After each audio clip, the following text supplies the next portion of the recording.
This is Sherman. So little, notice with you. Just cleaned up the single one. What I watch. Fly home. Buddy! So little, notice with you. Now you're upset. You don't see? I'm back. So little, notice with you. Just cleaned up the single one. What I watch. Fly home. Buddy!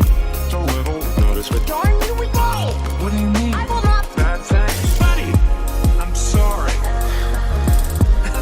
After you trashed Bernie. Hurry, honey! I'm sorry. Come on! I am your so little, notice with you. Just cleaned up the single one. What I watch. Fly home. Buddy! So little, notice with you. Now you're upset. My super solid begins at We got it back. So little, notice with you. Just cleaned up the single one. What I watch. Fly home. Buddy! Bob! So little. Hey, Well, Bezos.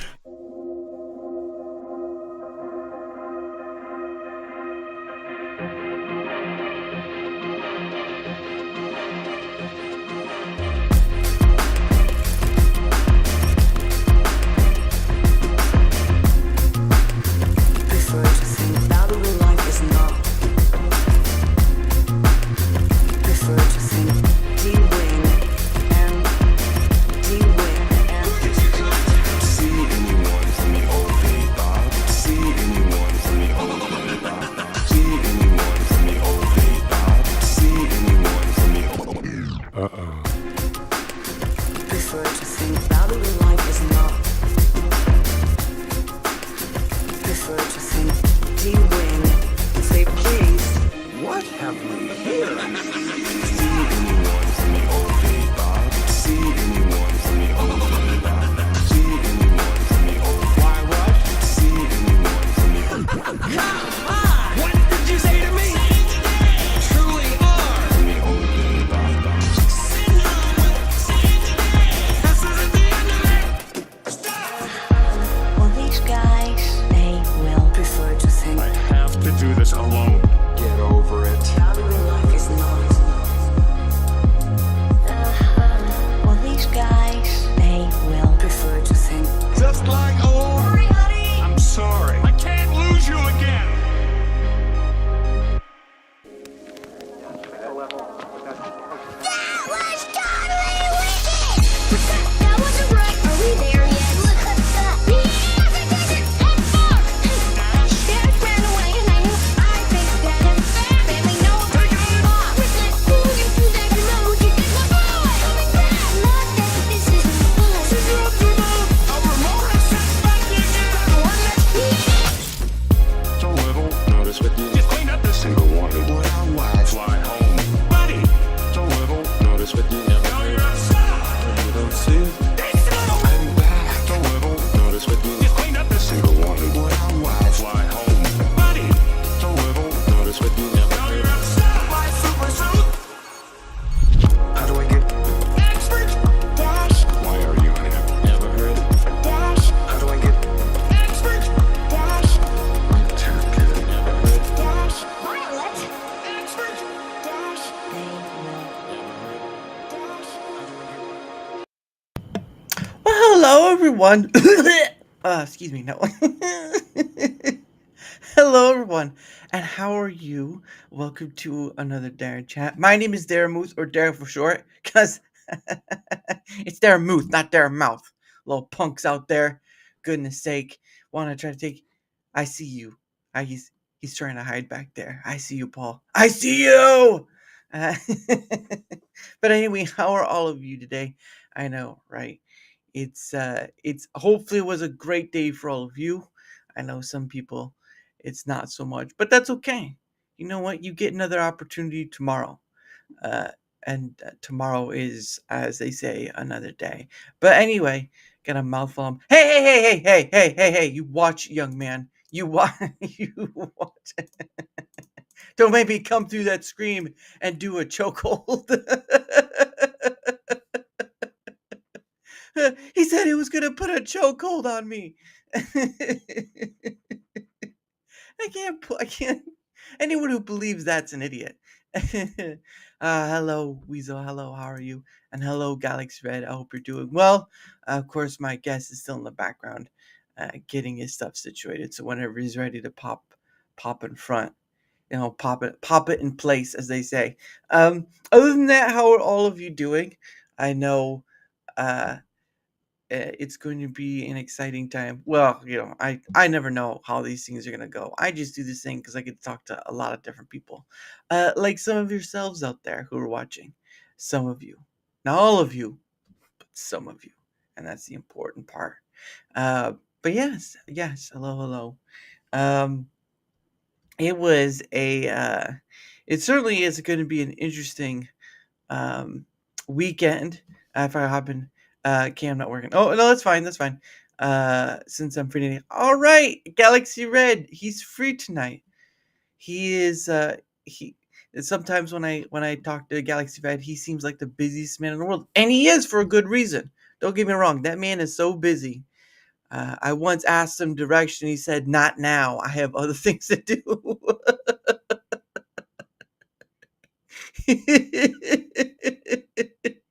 I was I can't I can't answer that question. You have to ask someone else. It's gonna be like a question in Jeopardy. Who is Galaxy Red? No, I'm just joking. Regardless, I'm glad you're all here. But yeah, I'm excited to get to talk to um Paul a bit. Um, hey Gators, it's going up. It's going. How are you, Gators? I like the name. It's a lot different than saying Crocs, because that name is kind of taken. Gators and Crocs. Gators. Gators and Crocs. That sounds like a show waiting to happen this summer. I was waiting for the model to be done, and I've been streaming 4 times a week. Well, you are busy a lot. You are busy a lot. I like to pop out pub chat pop up on the bottom of the screen, huh? Oh no, that's like pinning the chat. It's pinning a chat piece. Um and the funny thing is that when Rumble Studio was out, the only way to pin a post was that you had to press on the 3 dots and say pin the post. But they actually, I don't know how many months ago, like maybe sometime towards the end of last year, they added that ability where you could just click on it and it'll pull up. So I can just click on it and it'll go back, or I can click on it, it'll come up again. Gator needs his gap back. Hey, whoa, hey now. We don't allow the use of weapons. These weapons right here. That's right. No.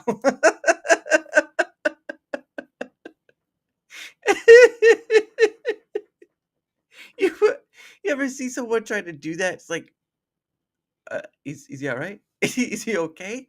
Hey, what about those what other weapons you were talking about? No. My shurikens are not ready yet. They're not sharp. Neither are my blades. Or what do they call those? What's the weapon that Raphael has? The sitars? No, that's not right. It's like those little things, like it look like a long poker. Oh, there he is. You're muted though. No, I've been trying to figure out what the heck is going on with the Rumble. Size. First time using Rumble Studios. There Sorry. you go. No, you're right. You're fine. Size. Okay, that's it. I didn't know what they were called. I couldn't remember. I think it's spelled SCY. Isn't it? They can't be spelled SAIS. What are we talking about? Oh, I was trying to figure out what the weapons were that Raphael has. I couldn't remember the name. What are they called? He Good said question. Galaxy Red says size, but I'm not sure that's how they're spelled. Because I'm pretty sure they're spelled like CYTH. I miss the old school live. Yeah, well, the old school live action was mostly animatronic with some very heavy equipment. Like it was. That is how you spell it? Okay, I didn't know. Oh, That is how you spell it. Sai. SAI. Sai. Okay, Sai. Wow. But size are the plural. Yeah, I'm sizing a lot. All right. But anyway, how are you, Paul? I am doing great. I am just making sure everything's It's working. Is there a desync between my mouth and me talking? La. What? I'm sorry. Are you trying to be Japanese? Is that what you're trying to do? And then I came to the monkey. This is how I'm talking. It's It's like No, the master. It's Mike, the master of disguise. This is what you're doing. This is what I want you to do. Okay. All right. No, it's you know what it is I'm looking at the bottom at our faces where Yeah. it lights up green and Yeah. it like delayed. I was using that as I thought I was being delayed, but I No, think you're we're good. not delayed. We're Yeah. good. All right. Fucking Rumble. God Fun damn it. fun fact, Morgan from Walking Dead played Donatello. Oh, really? I didn't Oh know that. yeah. Right I on. didn't know. No desync. Yeah, that's good. All right. Well, Thank you. no, I usually don't have very much trouble with Rumble Studio, but I'm not a gamer, so that's a little different of a story right there. Right Usually on. that requires a bit more. But anyway, how are you? I mean, it's nice to get to talk to you, Paul, because I know a lot of people are like, oh look, it's Paul. Yo, Paul. Oh, thank you, Comics Dad. Comics Dad. I've What's had up? Red Comics Dad. You're thinking of the scythe, and that's the tool to harvest. I know, but I couldn't figure out how to spell it. Okay, I didn't know. I was spelling by how it sounds, not by goodness sake. Oh man, you try to say a word, and they're like, "No, that's wrong." It's like all of you don't need to correct me. They're gonna come after you. That's the beauty of being on the internet. People are gonna every word they're gonna look at a microscope.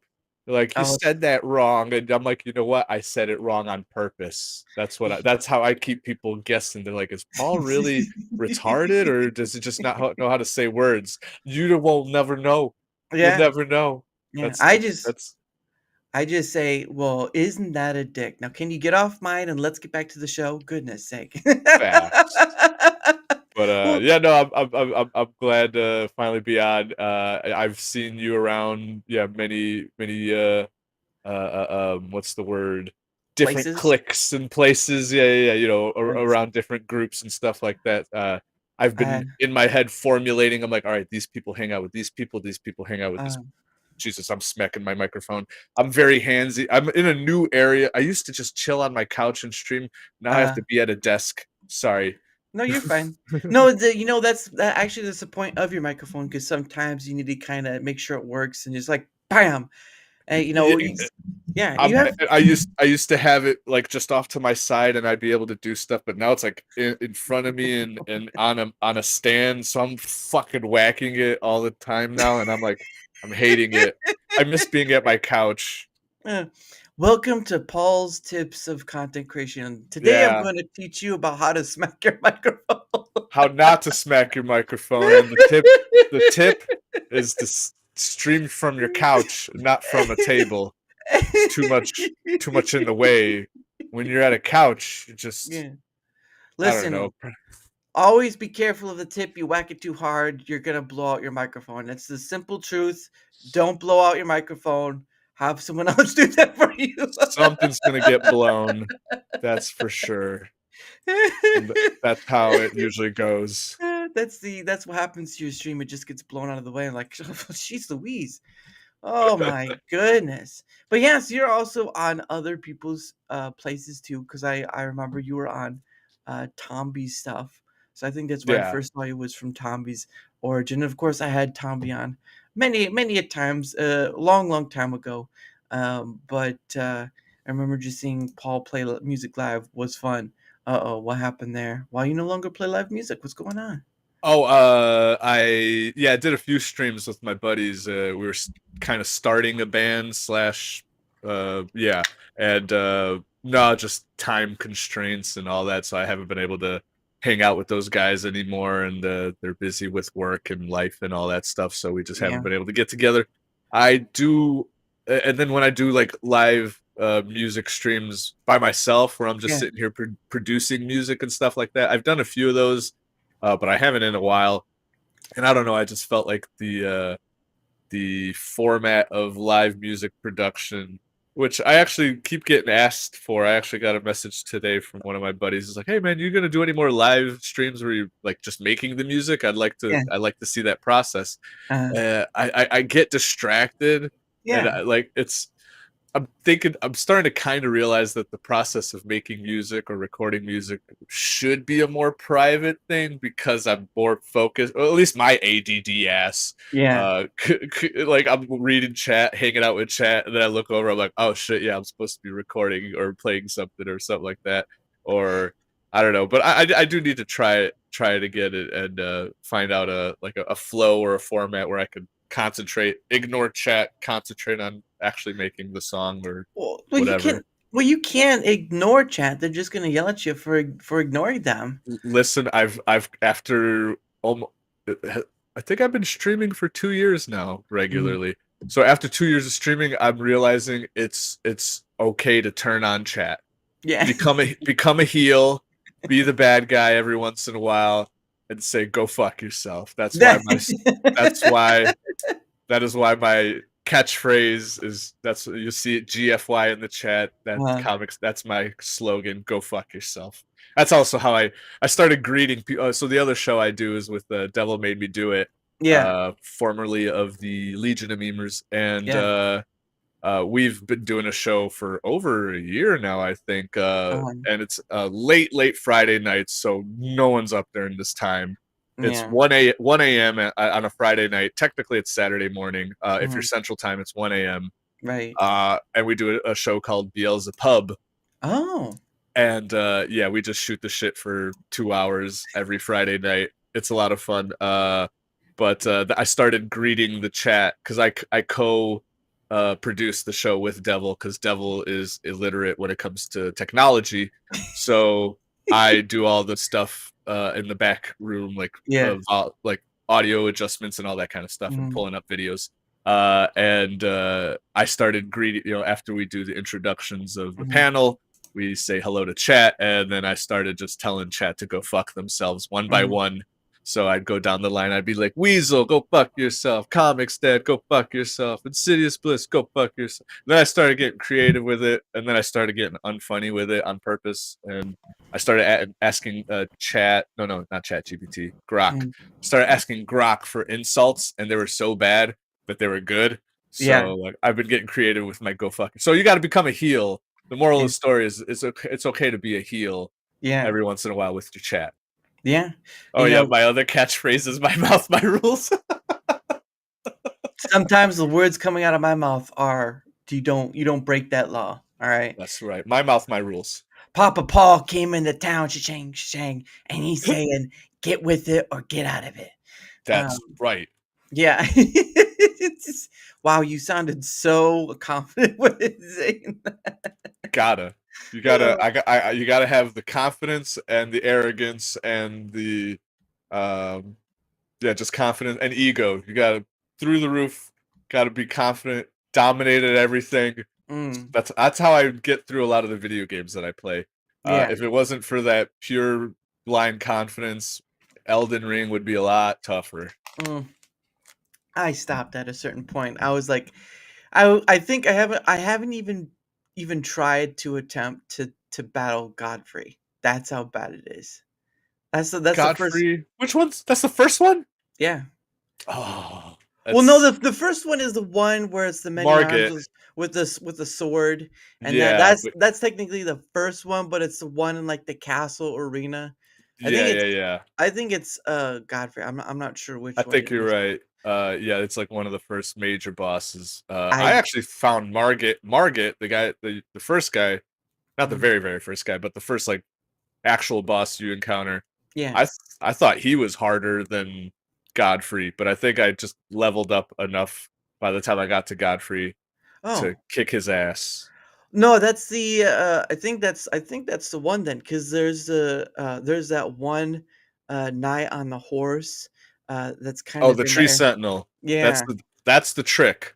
The old From Software trick is the developers they trick you. They place a really hard enemy right at the beginning. Yeah. Where you're supposed to just run past. You're supposed to run past them and keep fighting other things and leveling up. And then you're supposed to come back to him. That's the old From Software trick. They've been doing it since Dark Souls.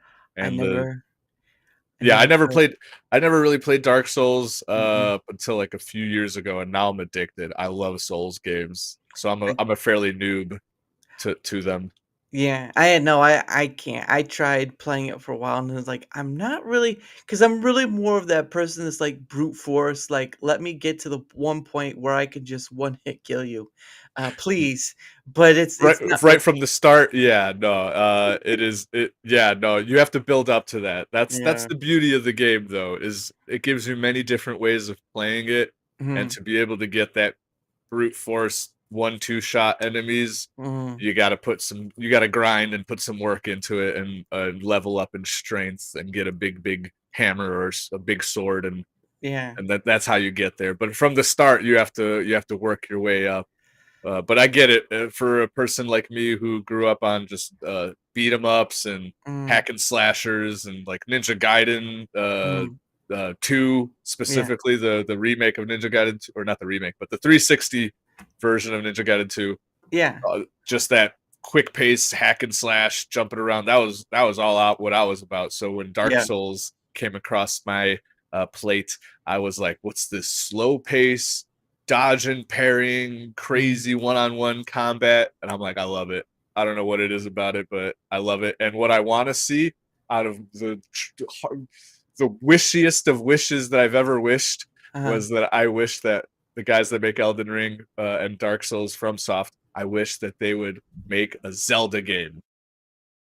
And they're already making games with Nintendo on the Switch too, so Hmm. maybe they'll make a Zelda game. That'd be crazy. Yeah, but I'm pretty sure it's not gonna be hard like a Souls game. It 'Cause better be. well, I, because I want it to totally neglect the entire Zelda fan base and be like, "Are you not good enough to play a Zelda game?" And then just troll an entire fan base. Come on, FromSoft. I I want that troll to let's go. I want it. are you not entertained? Are you not skilled enough for these battles? I'm here for the puzzles. Fuck your puzzles. Get Oh, good. man. Learn to parry. Yeah, it's well, and for me, for gaming though, it's kind of a tough ordeal because it's more of a time issue than anything else. Because I'm usually either it's my full time job or this show, which I enjoy doing. It's just it is what it is.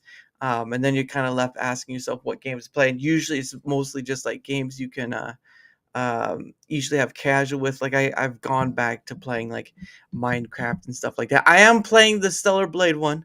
Obviously, Oh, I did I download need it. I need to start. It just came out on PC like yesterday, right? Or something real soon. Yes, no, it came out yesterday, but they allowed you to preload it the day before. It was taking so freaking long to download. Oh man, yeah. I bet. I had to leave my computer on during the nighttime just to catch up. Oh man, how many gigs is it? It's like half. It's half a no, 100 gigabytes. So it's like 50-ish gigabytes. Okay, okay. Yeah. That's okay. Gotcha. It's Man. not it's not like what was it, like the COD or whatever was like Oh 120 yeah, some Call of gigabytes? Duty. Yeah, Yeah, Call of it's Duty gets to like 100, over mhm, 100, 150. Yeah, they're getting no, ridiculous. Okay, so mm, Stellar Blades. All right, 50 is actually modest yeah, these days. yeah. Right on. Especially if Uh, you played I believe if you've played a bit of the demo, they allow you to transfer over that stuff you've played.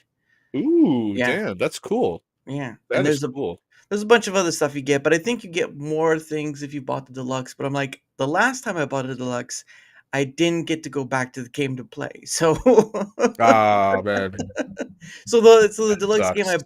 the game I bought was the, Black Myth, and, it is A a bit Wukong? yes, and it is a bit like Dark Souls, but, yeah, at a certain point, I was like, sure, yeah, I'll come back to it later." Haven't touched it since. Oh man, yeah, there are those games. I get it. I I just get like it. I yeah, I can't do this. I mean, I get it. I get people want challenges in their games and whatnot, and then you see all those like people who earn for achievements and whatnot. But at the end of the day, it's like I just want to play something, and for not sure. yeah. Because if you hey Static, What's if up, you Static? if you're playing, I mean, for everyone plays a game differently. Obviously, we all gonna, play hard games, easy games, all this stuff, retro games, all that.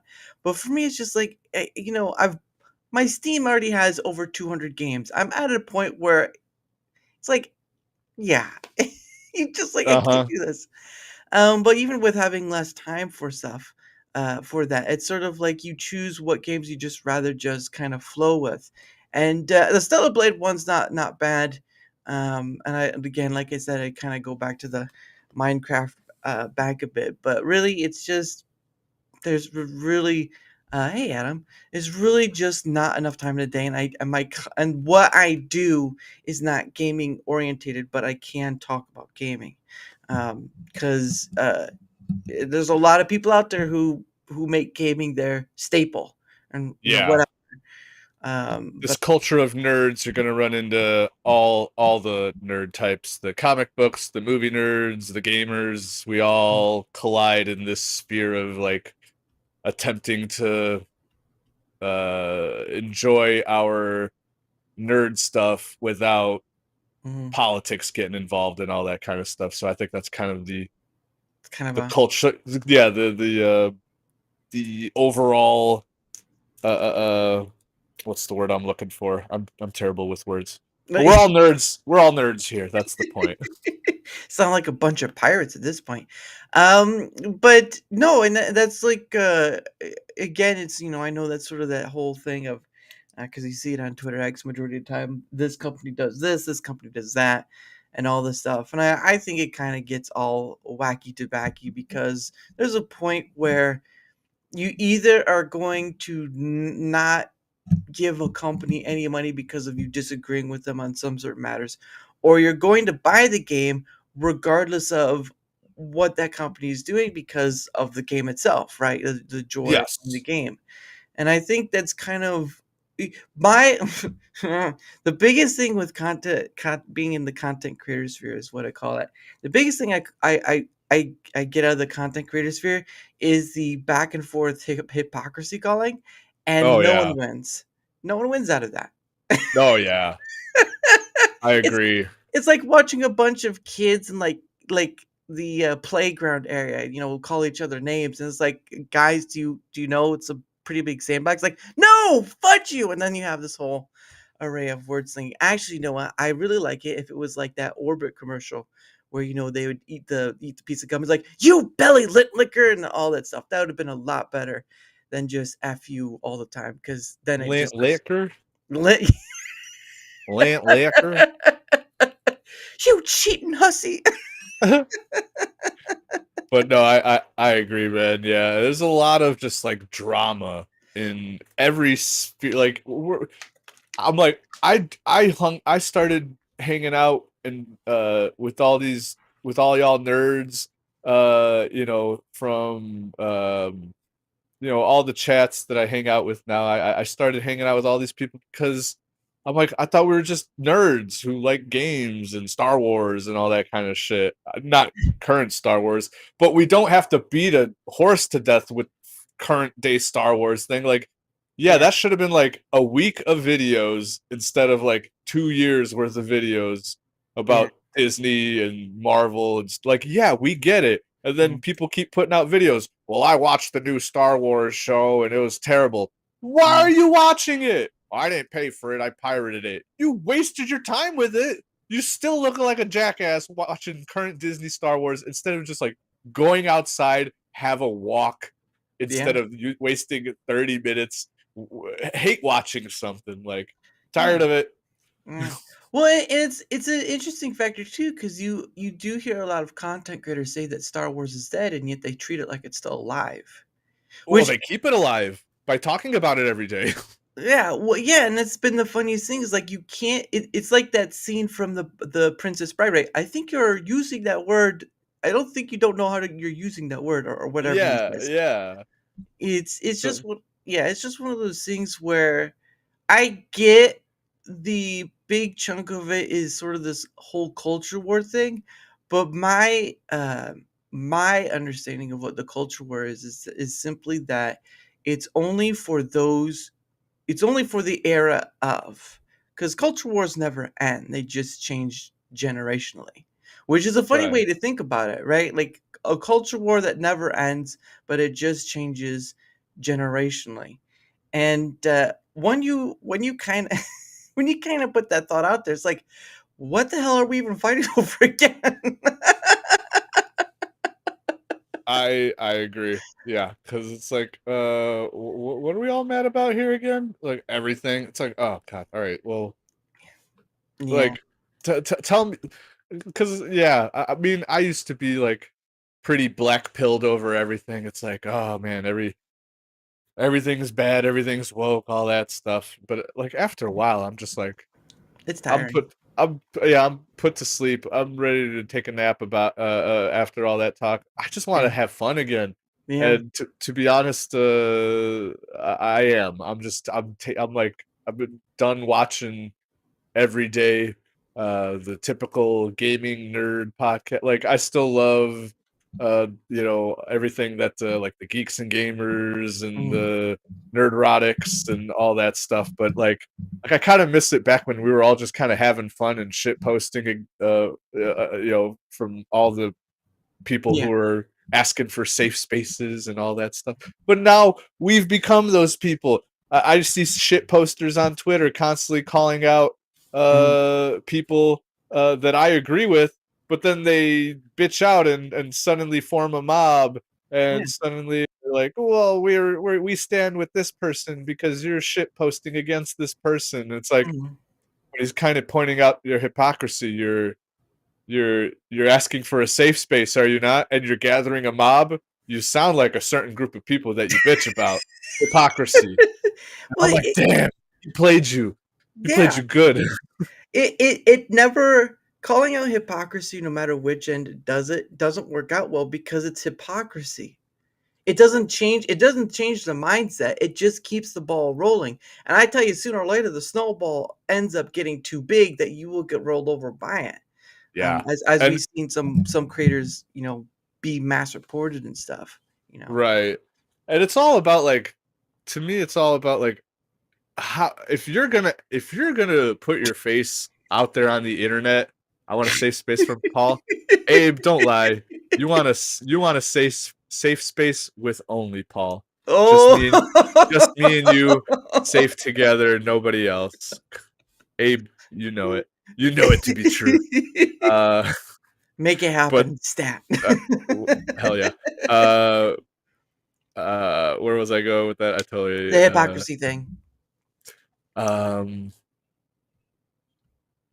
You were somewhere over the ocean with it. Yeah, I kind of Abe kind of derailed us in that one. Thanks a lot, Abe, Abe. No it's more all Abe Abe's safe fault. spaces. No more Abe Son, safe spaces. no more Um, Abe safe spaces. But no, yeah. Just if oh yeah, that's what I was gonna say. Is if you're gonna put your face out there and be like, I'm gonna be a content creator, and and and at the same time you're gonna be like, but anybody that criticizes me is gonna be I'm gonna hate mm, against them and form mob against them and just like I don't know. If you can't handle criticism, if you can't handle someone calling out your hypocrisy, if somebody comes to me and be like, "Dude, you're being a hypocrite with this," and mm, I'll be like, "Oh shit, you're mm, right. You need to. If you have the humility to be like, you're right, I fucked up, or you're right, that is hypocritical of me. I'm gonna mm, work on that." That's how you grow as a person, to be mm, able to just take the criticism and apply it. Instead, people want to go on the internet, be like, I have opinions, and if you try to point out my hypocrisies, well, I'm just gonna form a mob and hate against you. And mm, that's all. Like, I'm very shocked at how little people have humility, accountability. It's like none of that is mm. anywhere amongst content creators. They're all just my shit don't stink. I'm the fucking best. You got a lot of people with egos just fucking, I don't know. It's a My sad space. my question to you is, well, first off, is how long you been doing any of this, like you know being whatever you consider a content creator. How long you been doing this stuff? I guess regularly, for about 2 years. Okay. It all started because, well, I've been a creative person for like all my life since I was Mm, like 13 or something like that. But as far as like actually um, attempting to at something of or attempting and being somewhat successful mm, uh, at doing any kind of content creating. Yeah, the last 2 years, because like I said, I've had channels before, and I've made little things here or there, but like nothing that ever stuck, nothing that like gained any attraction or following. But I guess I just got lucky this time because it was all thanks to Sidescrollers. Actually, I don't know if you're familiar with the Sidescrollers podcast. Sidescrollers podcast. Yeah, I've heard of them For sure. So it's actually kind of funny. It also relates to are you familiar with Dark Side Phil, DSP? It's a Gundam. Thank you. It's a gun. Actually, it's a Gundam's fault, because Gundam is the reason why I started laughing at Phil in the first place. Yeah. And then I think whenever Gundam did his video on DSP in like 2015, 2016, whatever, that's the first time I heard about him, I think, or first I started like really laughing about him. But it was just like anytime Gundam brought it up, I'd giggle. Anyways, I hear that, and also, okay, let me just, I can't, I need to keep a linear story, don't sidetrack. So when when DSP was announcing that he's doing a interview with Sidescrollers. Oh yeah, I remember that.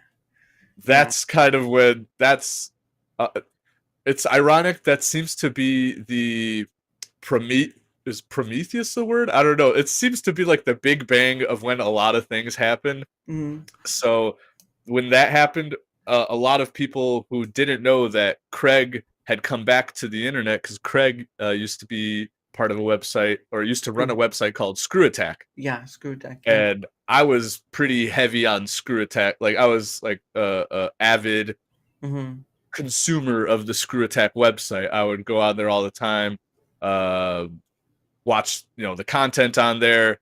And Screw Attack back in the day was almost like an early YouTube, before YouTube really opened up just to let anybody download or upload videos on YouTube. So for nerds and gamers, especially ones of my age who like I'm 37 years old now, people who grew up on retro gaming, that's what the Screw Attack website was all about, retro gaming. So if you liked retro games and liked creating content or somewhat, you could upload your videos. And Screw Attack was big on showcasing a lot of their community's content. So they'd have like a whole community content corner, and they'd promote certain people's stuff. And so I was on there all the time. Angry Video Game Nerd came from Screw Attack's website, so it's kind of natural for in the mid 2000s to see the AVGN for the first time, and then kind of work your way over to Screw Attack's website. Right. So being a big gamer and a fan of the retro gaming, I was on that website all the time. So fast forward to Screw Attack's no longer a thing. Craig sold the thing, but then when I heard DSP was doing an interview with Stuttering Craig and Sidescrollers, I'm like, oh shit, Craig's back? Sidescrollers is back? No shit. And I think a lot of people heard this, because ironically, the other channel that I have two channels. I have my channel, my Paul Hadouken channel. I have another channel called The Company Boys, where I stream with two of my buddies, Insidious Bliss, who I've met through the Sidescrollers community, and DJ Access, who was actually part of Screw Attack back in the day. So DJ Access used to make retro remixes of like old video game music, and would be featured, and had his own like full-on show on Screw Attack back in the day. Right. And DJ came back to or just like me, hearing Craig's back, we both kind of like gravitated, and we're like, oh shit, Stuttering Craig's back and Sidescrollers is back? No shit. So the DSP interview happens. It's wild. It's also what spawned me to like religiously watch DSP these days. I am a avid detractor of DSP. I watch detractor content all the time. It cracks me up. But yeah, no. So when I saw that Stuttering Craig was back, I messaged him, and because back in the day, like I said, I would post my own remixes. I would do metal covers, Yeah. which I still have on my the covers that I have, or most of the covers that I have on my channel today, is from the Screw Attack days. What the ones that I uploaded back to on Screw Attack, Yeah. and so like I said, DJ Access, myself, we made music for Screw Attack. And Stuttering Craig actually like remembered me. He's like, "Oh shit, I remember your metal covers," and they actually used my music sometimes in like old Screw Attack videos of like here and there. And he Nice. actually remembered me, and I messaged him saying like, "Hey man, do you need any music for Sidescrollers or anything like that? I could whip up something for you." And Craig asked for a new rendition of the Mega Man theme song that they still use today. Nice. And so yeah, I recorded that real quick, sent it to him, and to this day, they still use that song as their intro. And also I did some other music for them for their hard news segment. Is also me. Yeah, that's pretty awesome. Wow, yeah, because I mean, I still follow him, but I don't really watch him much anymore because again, once you become a content creator, it's kind of hard to uh, take up time to watch. Not saying I don't try. It's just well, especially since I have a full time job, it makes it even harder because you're not relying on content creation to pay the bills. But I do follow him to some degree, and of course, one of the people I've had on, Panda Sub 2000, actually works for them now. So I've Oh had him yeah, on. no, yeah, for sure. Yeah. So and then of course Lumpy I've had on too. He's doing the whole couch thing, I believe it's called, that they're having. Oh And yeah. yeah. So yeah, I've pretty much darn been almost on the show, just not really. Uh, no, it's all right. I'm already working when they're doing their show, so there'd probably be an impossibility. But it's pretty interesting that your stuff got used, and not only that, he remembered you, and now you get to make more musical stuff for him that still uses this day, which is incredible because you really Yeah. don't hear about that much. It's more of just like well, part of it is right now is a big chunk of people are using the Suno stuff because to help get around the copyright stuff. YouTube. Obviously, everyone loves YouTube. But the other part is is that um most of the time to get someone to make a music, it costs money.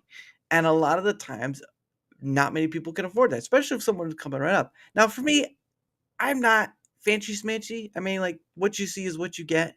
It's not that big of a deal. I really didn't do this thing, um, you know, thinking that I'd get anywhere big, but my aim is not that. It's more of people, right? Conversation with people and stuff. And I know that's kind of a weird thing because when I'm trying to describe when I'm trying to describe to people what the show's about, they're like, "Wait, so what are the topics again?" It's like, no, that's not that's not what the show is. Right on. You're just like, hold on a second, I don't get it. It's like, no, you don't understand. It's a conversational show. As best as I can get it down for you. Because I know a lot of people are Suno music detractor. I feel attacked. I'm not saying anything. I'm not attacking. I'm not attacking you. It's just what it is. Because I know I have someone who Ryan Roger Athlete was using it to get around the copyright stuff, and a lot of people are doing it just to make like copyright free lo-fi stuff. Which Yeah. yeah, Awesome. And I was actually saying on my stream earlier just now, I was playing Elden Ring, and I'm like, you know what? A lot of the copyright restrictive stuff needs to be lifted, or they need to ease up on it because of AI.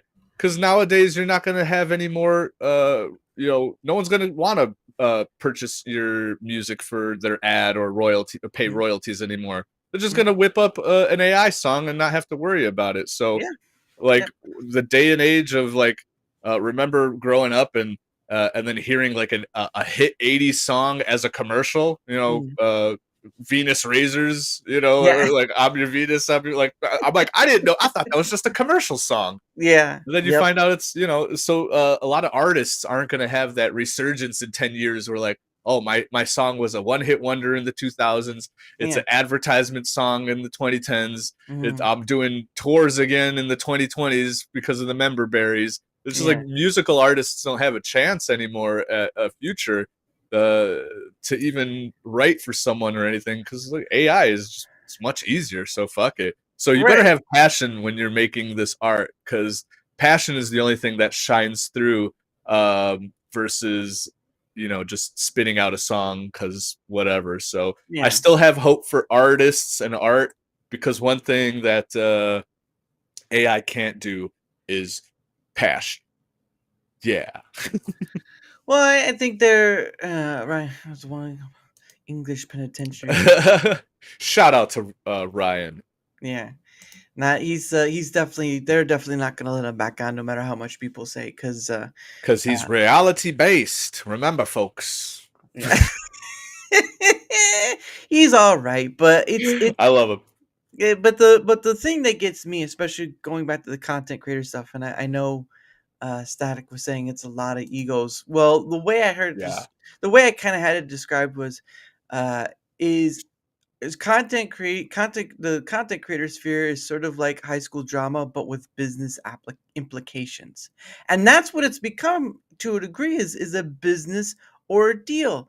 But for me, and doing this thing, like, I'm not a business person, whatever. I just found the thing I wanted to do, and it works. To some degree, I've had a few challengers, but life is about facing those challenges and moving on. We're not bad people. Nobody has a future. That's a lie, because you can't say nobody. This is one thing I don't like from many content creators too, is they say nobody, nothing. They do final words, mostly in like reviews and They stuff. talk in absolutes. Yeah, you don't talk in Nobody. absolutes. Oh, nope. Yeah. No, sorry. I'm trying to. No, no, you're fine. Yeah, it's the it's the weirdest thing. It's like, I don't get why when someone goes to review a movie and then they say nobody saw the movie. How do you know nobody saw the movie when they still made money on it? That doesn't make any Right. sense. That's Like true.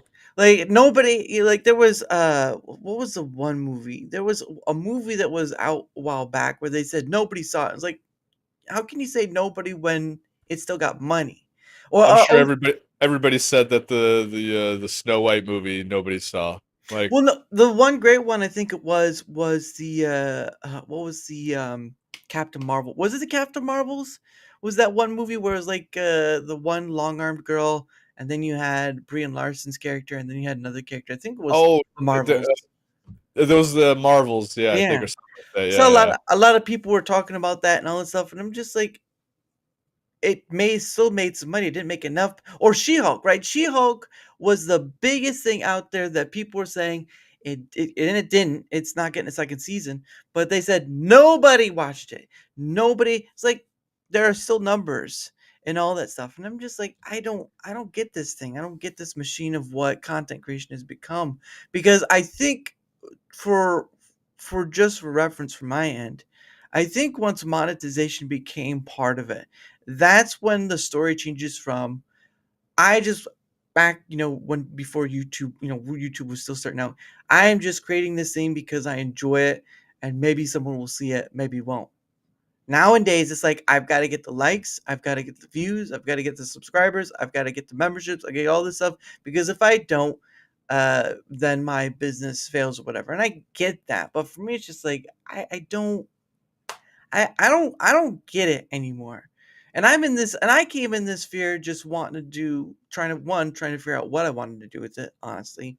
And the other part was, is just, once I found that thing, like, to just keep going and going. Like, the thing I'm doing, I'm like, I'm looking at other content creators out there. I'm like, why aren't they trying to do something like this? Like, it's probably the easiest, well, not the easiest thing, but it's probably like the thing that could have content for ad infinitum, because there's so many people out there that speak English. I I I don't have a well grasp on other languages, so that's why I say no habla español. See. Okay, so.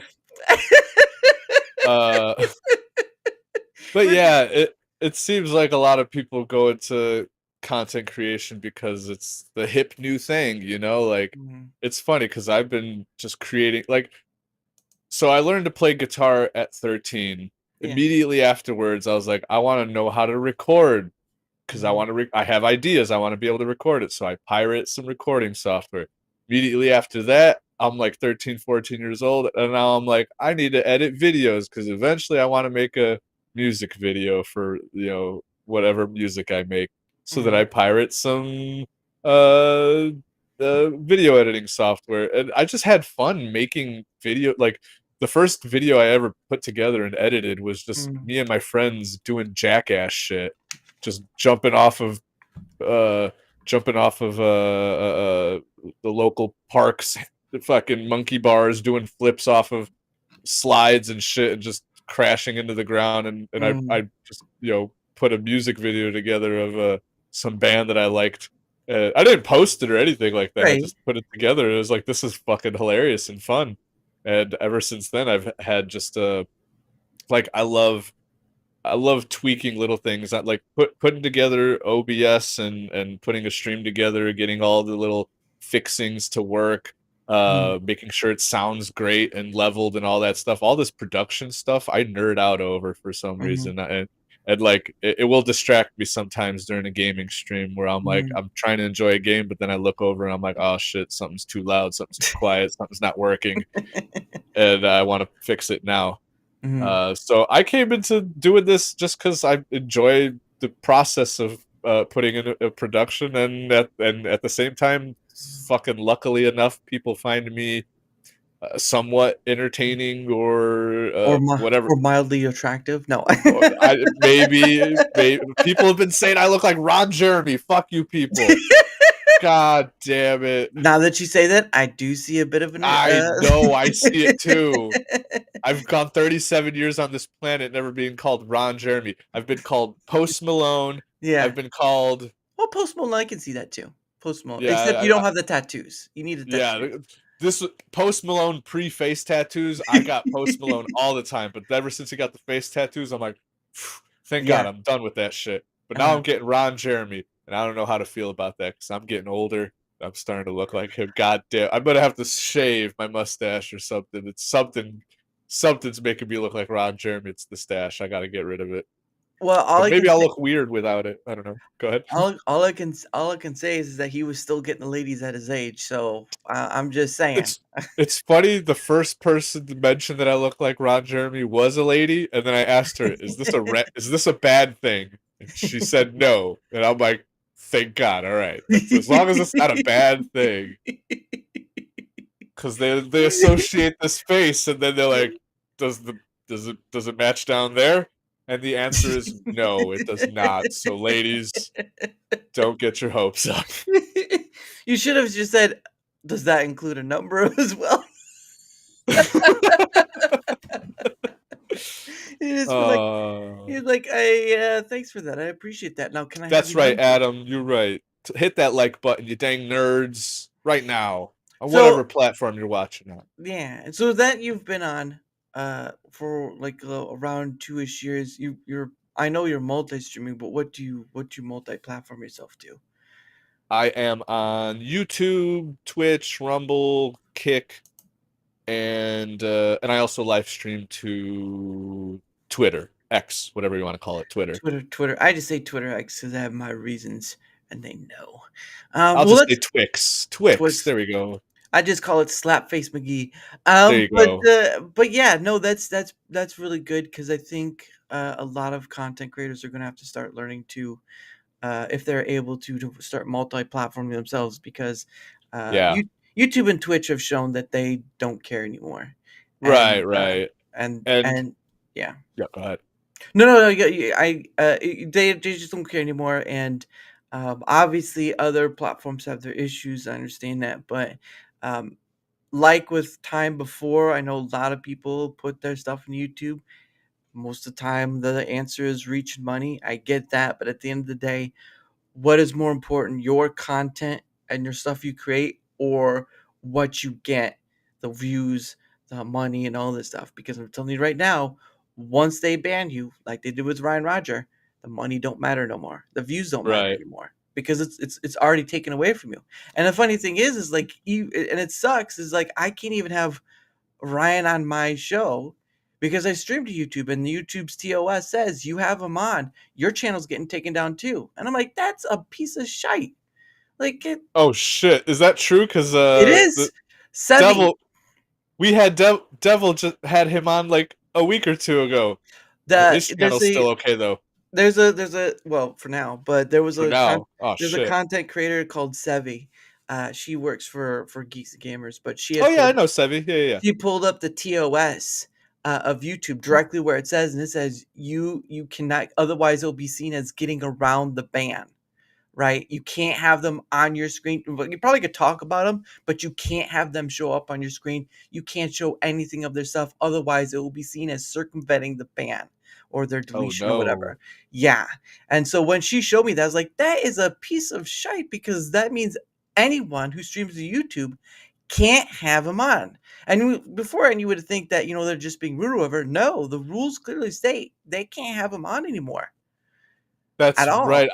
I forgot. We did get around that. We had the ghost of Ryan Rod. Abe knows. Abe's also on the pub with me. Yeah. That On was a that. ghosty, yeah. So right, that's right. I'm here freaking out, and I'm like, that's right. That wasn't him. That was the ghost of Ryan that we had on. And he has that upcoming thing. I come through the grave, and there's a big booty Latino. I think Latina. it's exactly what he said. It sounds just Uh, like him. and it's not Uh, reality based. It's not reality based. well, Abe, if Devil's channel goes down, I guess we'll just continue the pub somewhere else. Yeah. So that's why it's like everyone who can should be on multiple platforms because Yeah. because at this point it shouldn't be about creators fighting for a platform. It should be about the platform fighting to have a creator on. Yes. You're not trying to sell the platform, you're trying to sell yourself. Yeah. And whatever platform you're on, it shouldn't matter. That's Mhm. why I go everywhere because it's like, all right, you want to watch me? Like, I'm doing my thing. Wherever the fuck you want to watch me, I'm Mhm. cool with. I'll go to, most at least 5 different, because it's very, I would say it's good to invest in something like Restream. Mhm. Uh, they do let you stream to 2 platforms for free. But if you pay like $20 a month or something, Mhm. you could stream up to 5 platforms at one time, and I think that's worth the investment because you know, Mhm. damn right, pub will go on. The bubble gum. uh, but yeah, no, because I don't understand these streamers who promote the platform. Like a lot of like the Rumble people are all like fucking Rumble life. It's like, all right, but if Rumble abandons you, then what? Your whole gimmick was Rumble, and now Yeah, you know. it's building and that's to a degree it's understandable on that side because again that's just that's with any platform. No, it's not just Rumble, it's Twitch, it's Kick, it's YouTube. Well, maybe not YouTube because YouTube's too big enough. Thank you, Toasty. Toasty Raid, what's up, Toasty? How you doing? And I've had her on too.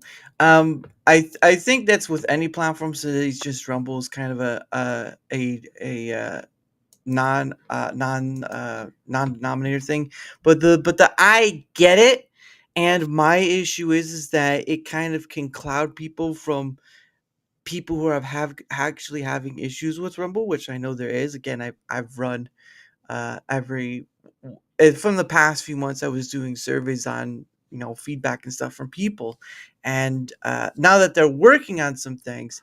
Hey, what's going on? Nice to see you again, good sir.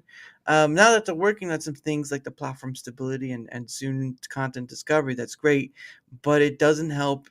It didn't help bringing people over when they're so used to other platforms and the tools they have, and but at this point you don't have a luxury anymore. There are no more luxuries for you. I get it, YouTube, great. I'll be honest about Rumble all day long, but I've always said I will praise when they do well and I will admonish when they do poorly, and I've stuck to that many a times. But I get where you're coming from because it does get a bit annoying.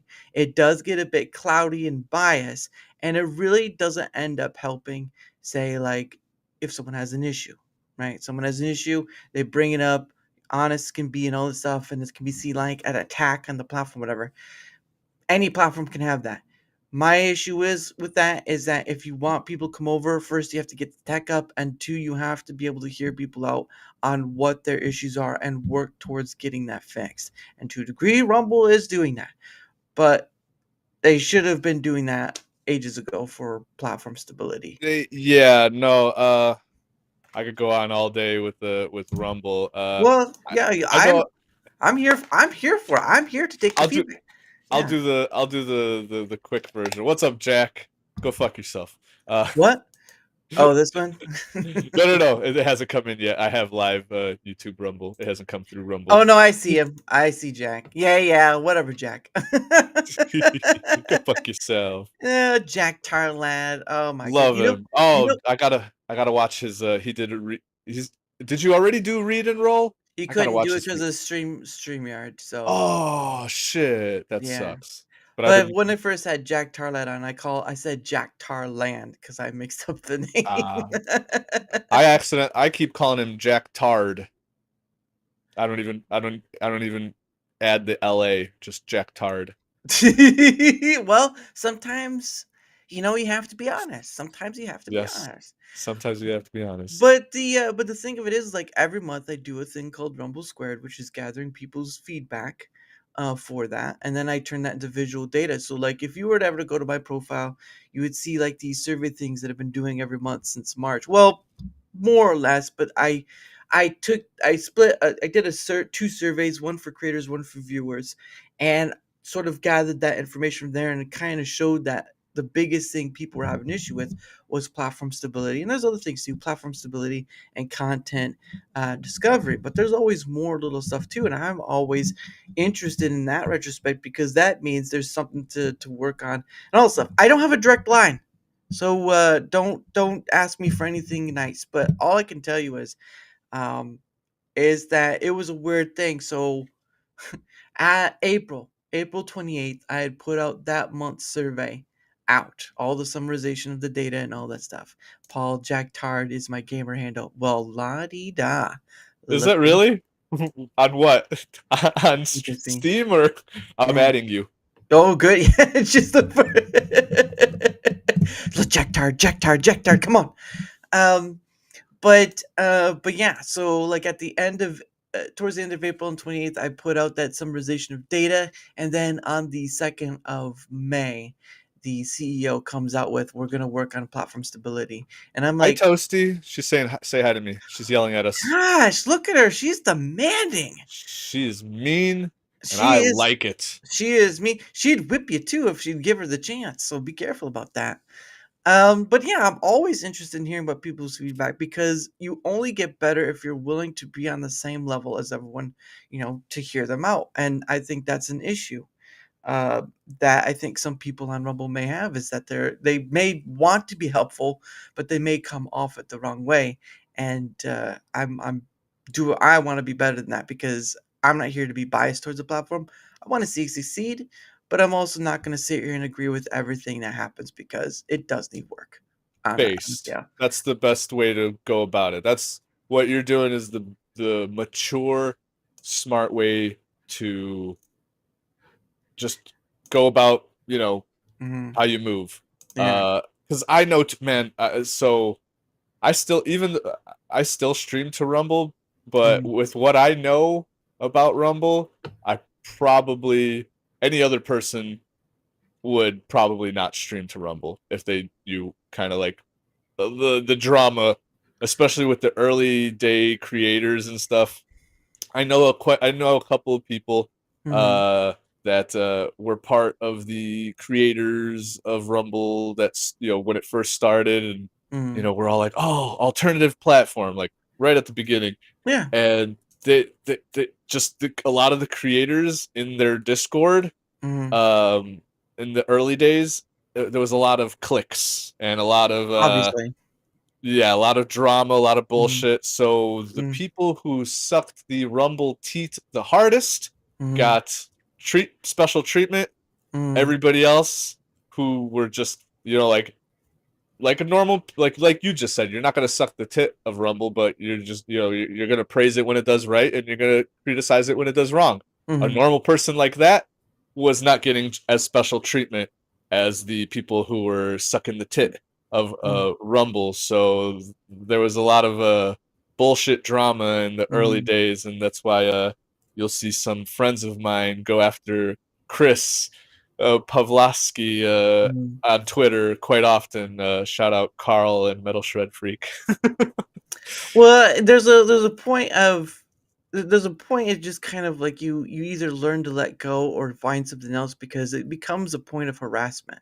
Like it really does become a point of harassment where I get it, but also you gotta appreciate the shit posters of the world who constantly point out people's hypocrisy, and they're kind of doing that. I guess it is a little bit of harassment, but at the same time, there's a lot of praising of Rumble and not a lot of critiquing, or at least like they're not handling the critiques as well, like because they're giving solid critiques to this day. You can't, hey Rumble, anyone in Rumble, write the word cock.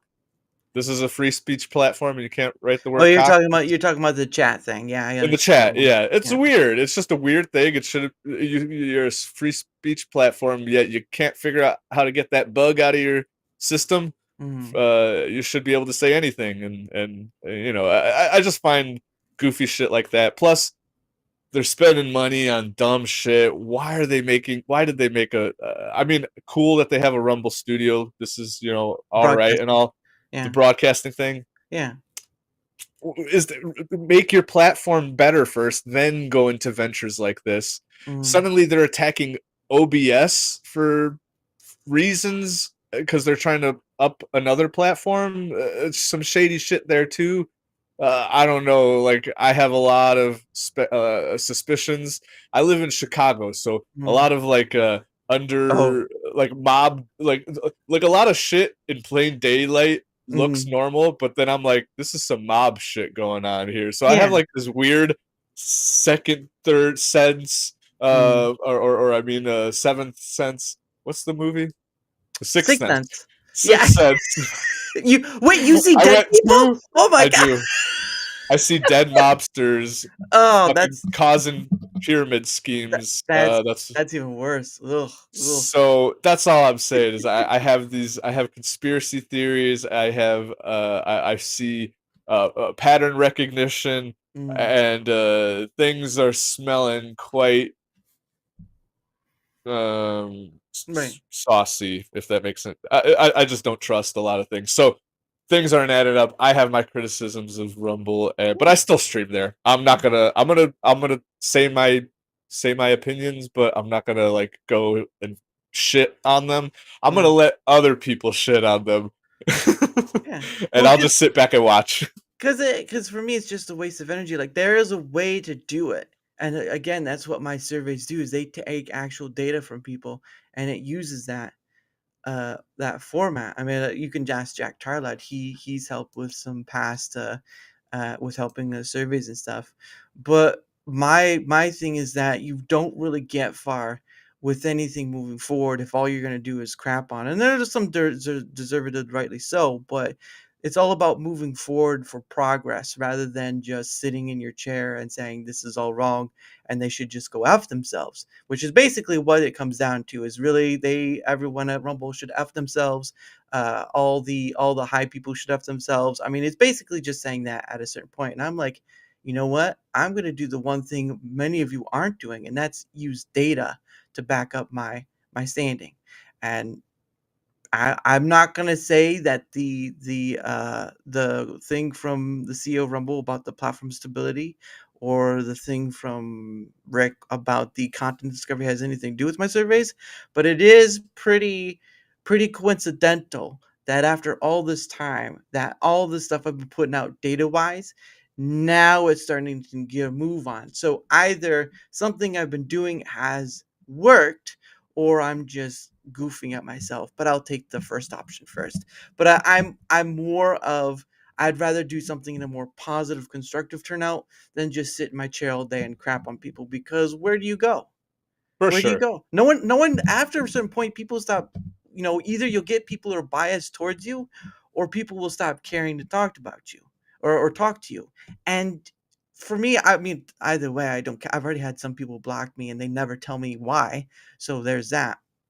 But I'm like, at least for myself, I have data to back up what I've found, and I'll keep going because I'd rather have that than just go down that negative path that just leads to a form of harassment that's not going to do anything for anyone. And I get it. Don't get me wrong. I get the whole chat thing. I get the whole this or that, whatever. But guess what? I have data. I have actual data to show platform stability was an issue. Content discovery was an issue. Rumble Studio still has issues. Even if I bring up something of like you're not Rumble Studio is not competitive to the other StreamYard and EV Mux. Why is that? Because they have limited things for when you're in Rumble Studio. They don't have really great camera layout that the host can take care of. They don't allow you to have more than 4 people showing up when you screen share. You can't, and there's some other things too. But at the end of the day, though, guess what? I will collect that data and I will post that out for transparency, and more people will bring that up, and that will do something more than just a few single people sitting around and complaining about it and say, haha, you guys are all idiots. And that's fine. That's what the internet is about. But I'm doing something more that works better rather than just the opposite effect, which I get, but it's just dumb for my book. Put it in the hard work. I'm putting, yeah. Well, yeah, I am putting on, what does he say? I did the same thing. I have data that shows the Pulse gay and dares me. You know what, Abe? I've had you on many a times. Don't give me that bull crap. All right, you've been on many a times. You are a hog, sir. You are a hog for screen time. Okay? I bet you they'd say the same thing at the Beelzebub. All right? Just trying to take over all the time. Damn it, Abe. But anyway, before we go any further, it is the top of the hour. Well, it's a little past the top of the hour. I apologize. But it is the top of the hour. And so what happens is I set aside some time for us to promote ourselves. Because sometimes I have a guest on who doesn't create content. And so it's sort of it's not a weird thing, but it's sort of like, would you like to say anything? Just whatever pops in your head or whatever. But beyond that point, I did post I think it was your link tree or something like that. I can't remember. That's perfect. Yes, your link tree is down there. But if you want to, as the kids would say, sell yourself. Not like that though. The floor is yours. Yeah, I don't need people going like, so he said to sell yourself. I'm like, that's not what I meant. I will sell myself. I cost $50 an hour, ladies. No, wait, not sell myself that way. Oh, whoops. Yes. Yeah, all the links are. Did I put Tomby's channel in my link tree? I don't know, but there's your link tree right there. Oh, it is perfect. Yes. So my link tree has everything ever under the sun. It has my Discord, my YouTube, which is where everybody seems to be in chat on my YouTubes. Rumble is a close second. Twitch and Kick, kind of a graveyard, but I do have a couple people come in, and no one chats in Twitter, but I do get views. So shout out to people that lurk on Twitter. And then I also have the Company Boys, which there's a link tree to that. And did I change that? Everything works in that link tree as well. My other channel, the Company Boys, we do co-op gaming streaming. Nice. We are a trio. Like I said, it is myself, DJ Access, and Insidious Bliss. And we just troll each other and drive each other mad and have fun playing co-op games. And we stream every Saturday and Sunday at 2 p.m. Central Time without missing a beat. So every Saturday and Sunday, 2 p.m., we are streaming some game or another. And it's always a blast over there. Yeah, check out more stuff. I'm gonna kind of using my Company Boys channel as more of a hub for more of the other creative videos, like more edited content. So like I'd like to do like reviews on games, or first impressions, or that kind of stuff on games. My two passions in life are video games and music. So I think my the Company Boys channel is going to be more of a dumping ground for edited content coming soon, and my channel is more of a me playing solo games, and then I'll dump random videos or songs or music over on my channel. So yeah, that is what I have. So feel free to press all those buttons. And at the bottom, I have Beelzebub and Humpty Chinwag, which is what I co-host There you on. go. What a cute thruple! A hub for videos, huh? They love you so much. It is a hub for videos. Yes, we Oh, it's good. a lot of hub talk on they're a cute thruple. Go. We are a cute throuple. Shout out to Weasel. He joined us on the Company Boys last on Sunday. Played some Nice. games. We like to invite a fourth. So there's a lot of games are 4 players, and we're a Mm-hmm. trio. So we like to spice things up by adding a fourth and add, have a rotate. Jesus, I smacked my mic. We'd like to have a rotation to switch. Much like a girl who has many men in their little book. The Company Boys have many men in our little black book that we just rotate in and out, and they always leave satisfied. That's right. He's getting teabagged. Look at him get teabagged. Oh yeah. A lot of that going on. Oh my goodness. I But can't help but how much this looks like a vagina behind me. I swear, I can't stop staring at this area right here. It's not my fault your artwork looks like that. Okay, that's on you. There's a ton of vaginas behind me. Jesus Christ. Sorry, guys. I didn't realize. You are the desperate artist. for. I No. am. I was like, it kind of reminds me of that too, but I'm like, I'm getting onto something else. But anyway, but yes, Everything reminds me of her. sometimes all it looks is like looking at an apple, and then you realize it's not as sweet. But anyway, his link tree is down below on both ends, on both Rumble and YouTube. So if you want to check them out, they're the links are there. Many men, many, yeah. Yes, many men. Eh, 50 Cent.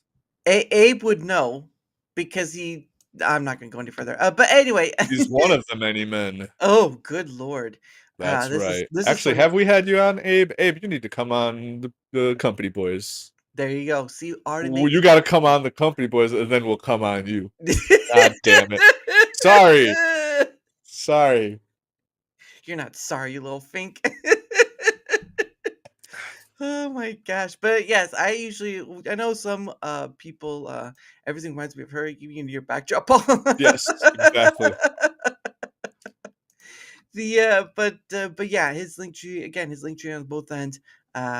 If he's worth a follow, why not? Why not? Right? I know some content. Appreciate you. I know some content creators say go follow this person, but I've also realized that not all followers equate views, and so Yeah. you kind of just I rather have the person's stuff sell itself rather than me try to say go follow them, because Right. what is my follow gonna do for them? Check them out. You decide. If you think I'm funny here today, then go watch me be funny later on Mhm. my channels. Yeah, because But shout out most of the people here already. pretty Are cool. pretty regulars on Mhm. my channel. So shout out everybody. Y'all are fucking legends. Was it Abe Get Dune? Get Dune. I heard it's Ooh, we got Dune. Hey, Abe, we got Dune. You coming? Oh, there we go. We'll have Abe on for the Dune. Company Boys. We got There you go. Dune. Yeah, it'll get Sandy in those cracks. But anyway. Yeah. Sandy cracks. Sandy cracks. But one second. I need to do a copy paste here. Cause there we go. Okay. But anyway, whether you're on the Rumble side or whether on the YouTube side, doesn't matter which side you're on, because I stream to both. I'm not a one platform person. YouTube has taught that lesson well. Whether you're on either side, if you wouldn't mind leaving a like, sharing the content, leaving a comment or follow, anything that helps with the engagement factor is much appreciated, because not only does it help in being seen more, like all content creators, let's be honest, they all want to be seen more, okay? Just sometimes they're a little more aggressive on that remark. But other than that, it also helps in having other people on, like Paul, like Abe, like Jack Tarled, like Tomby, like Kadath Gaming, like Toasty, so I've had on over 200 various guests, creator and non-creator alike, and that's why I do this thing. It's not an interview, it's a conversational show. I know, guys, I know, but It's one of those things. Even I've had to stop using the interview tag because I'm like, it's not what that is. But life goes on. But yes, again, any help with the engagement factor on either end is much appreciated. Of course, I do have a link below. Let me stop that. You can go to that link. It'll take you. Have a Twitter X. I'll have my email. Have like a Discord thing, but it's mostly just for DMing. I don't have a server. Not interested in having a server. I only have so much mental bandwidth. That's the truth of it. So if you want to see where else I'm at, there's that link down there. And of course, I don't know why that changed. But of course, I am part of the Rumble Creator Program, but I'm not going to talk about that much. But there is something I'm also part of as well. A while back, there's a company called Proton. They were advertising their partner program, and I said, well, I'll just give it a shot and try, because usually some of these companies are looking for affiliates, whatever. They're looking for big numbers, right? Many followers, many all this stuff or whatever. And I'm like, sure, whatever, I'll try. And 24 hours after I'd done it, because it was over the weekend, and they're like, yeah, sure, you can. Yeah, sure, you're in. You're like, you sure about that? So it's sort of the thing. So, I am part of the Proton partner program, and what it is Proton I use on a daily basis. They have many different things like VPN, mail, Drive, and the password manager, all that stuff. But I'm just focusing on the mail part because I know everyone has an email, and I really believe it's this Proton is beneficial in that regard because there's a few things they do. One is that they allow you to use an alias email. So what is that? So when you say like you're signing up for some gym membership or whatever, or you're going to a website and they start asking a bunch of things to, your email to kind of get into something, to sign up for something new. Proton Mail will actually generate actually that's the password manager, but they'll also generate an email that you can use that will directly send the mail back to your actual email. But if the company or whatever gets spammy and they're like, I'm done with that, you can shut it off, they won't be sending anything to you anymore because you have that sort of copy or doppelganger or whatever. Once it's cut off, they don't even know your actual email. So that's why, one of the reasons why. Another reason is that they're very good about spam stuff. Now, again, guys, spam scam is a very serious thing. There is over billions and billions of dollars lost, mostly to elderly folk, but there are many, many billions of dollars of lost to people in India, which is a funny thing because of all the H1B stuff. And it is a sad fate. There's actually a channel on YouTube called Payback Scammers where they are going through all that stuff and they are trying to get at these scammers and whatnot. It is awful. And some of these people on the other side are pretty dumb. They're just doing simple, crazy stuff. So again, Proton's really good about that. Even if you do get something, which is a rare occasion, it will tell you it may be phishing. It didn't match the HTTPS thing, didn't match up with the domain authentication stuff, all that stuff. And so they help with that. And also the last thing is that if you have AOL, iCloud, or even Gmail, they scan your inbox to try to feed you targeted ads, right? Or whatever. Proton doesn't do that. Your inbox is your inbox, straight up. So if you want to check them out, there's that link right there, either in Rumble or YouTube, whether in the description or in the chat. You can go there. They do offer a free account, but you can do paid ones that they get a little more. But I mean, they are worth it because you do get access to there's a certain plan that allows access to VPN, the password manager, all that stuff. But even if not, you could just pay for the Proton Mail and still get all those benefits for the free ad. So give it a look, check it out. Even if you don't need anything, I appreciate it. And again, I promote it because I use it and I know it'd be a benefit to a lot of people. It's sort of like if you remember Billy Mays, right, the OxyClean guy. He would state at many times that he wouldn't promote a product he wouldn't use or didn't use. I use Right. this product, I promote it. And again, you can make a free account, you can look at it, whatever you want to do. At the end of the day, I believe it has benefits to a lot of people, and usually I have a few that I've had on, like Neuro, who usually is in here, or Gaming Chad. There are people who have used Proton and have given it high praise. So it's up there for you to look at and use. And yes, I do get a little something from it, but Yeah, look, I'm not sitting here being like salesman number one at the point. I'm just here promoting it. I don't care. I'm not like one of those content creators that are selling products they don't understand or whatever. I don't care. I just know there's a Listen, lot of benefit for this. Yeah. promoting. I am all for getting sponsors and promoting and all that because the opposite, the alternative, is Dark Side Phil and begging his audience for money. So Being one props of to the you. being one of the e-girls, right? Like Or Amaranth. being, dude, that's essentially what DSP is. DSP is an ethot fucking whoring himself out for uh Burger King menus. If we hit 100 goals, guys, I get to eat Burger King in front of you guys, and he still does it. Ugh, So that's God. honestly, no, I'm all for sponsors, and especially Mm. ones that you could get behind. Because if you could get that match, that's a match made in heaven. You got Well, something that you could sponsor. You yeah. could get a little cash back. You know, get a make a little money, and you use it, and it's actually something that you use. Use, yeah. Boom, that's heaven right there. Yeah. It's terrible when it's the or you don't get both, when it's one Yeah. or the other. You either Yeah. like something and you can't sponsor it, or you're sponsoring something that you don't like. Yeah. That's when it's like, I'm certainly not going for Shadow Raid Legends. All right. Let's just put why that by not? my That's money. When you know you've made it if you're promoting Raid Shadow Legends. Download it today. Well, and that comes back to the thing too of content creation. It's like I the everything beyond the conversation is a bonus. For me, the true treasure is just being able to converse with people. I've talked to people halfway across the world. Do you imagine that right now with this technology, we have the capability of talking to people across the world? I've talked to people from Australia, Norway, Switzerland, Netherlands, all that sort of stuff. I've talked to people from Alaska, one of our 50 states. I've talked to people from across the United States, all sorts of things. This technology, whether you deem it good or not, allows us to speak across so much distance, and it feels like it's right there right now. And yet, many of people tend to forget how granted the gift we have can easily be taken away. I mean, just wait for an EMF and then you're pretty much out. But it's like, again, with doing this, I didn't see a lot of the content creators I followed because usually they pick a niche, right? Entertainment, gaming, all this stuff. And that's fine. Content creation should be what you want to create. Don't look to me for that. Don't listen to me for that because I'm not going to tell you all that stuff. But I'm going to tell you from my perspective, you have content creators with 10,000, 50,000, 100,000.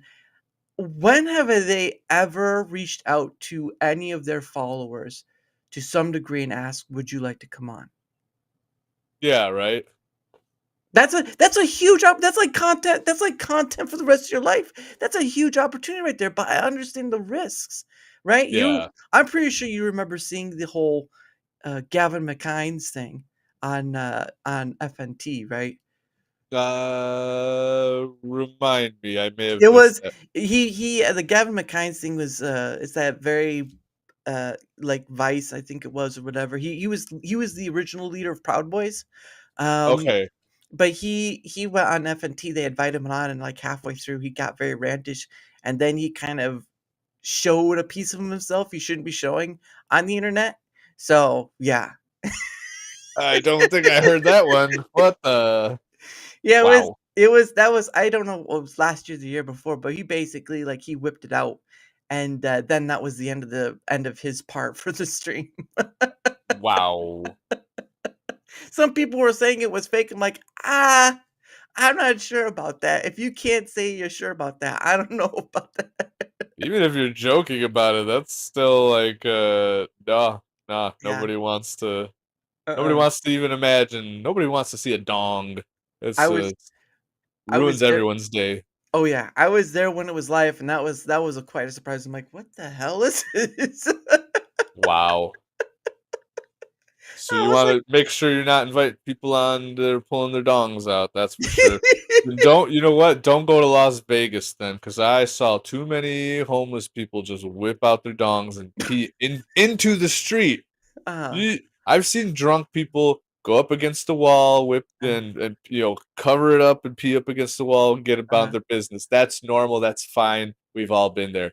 But yeah, to face the street out into damn it, smacking the thing, facing out into the street and then whipping it out and then just spraying it into the street while on the sidewalk was some crazy stuff. And yeah, Vegas is crazy. Yeah. Well, and the funny thing is, I know a few people out there too. That I've talked to through this. Funny enough, there's a husband and wife who are sort of indie music people who are trying to start their own thing, away from the record labels and whatnot. And Iron Oxide, Oxide, yep, he's I a, met him out there. he's from Las Vegas. I've talked to him and his missus, very lovely. Yes, Um, and shout out to Selena. Yeah, Selena, she's very lovely.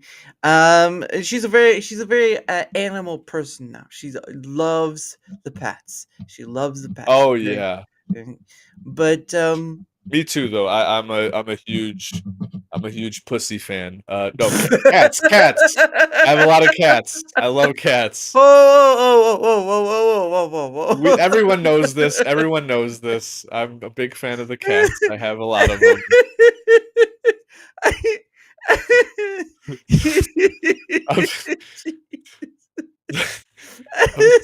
Can't wait. We'll get there one of these days. If nothing else, this interview has given Paul ample time to beat his mics. True. I don't like the mic. You know what? I need to do this. I need to have the mic. Look. I'm still learning here. It's a new setup on this side of things. I'm trying. Nice save, Paul. God damn it. the algorithm is big enough. Well, that's because I think like a few hours after the stream had ended, they went and re-edited it and uploaded it because they would have gotten trouble with YouTube. Maybe not so on Rumble because I think they were streaming it to Rumble at the time. But yeah, nice save, Paul. Hey, there you go. Listen, we cats. I was talking about cats the whole time. It should be that what was it, the Navi thing? Listen.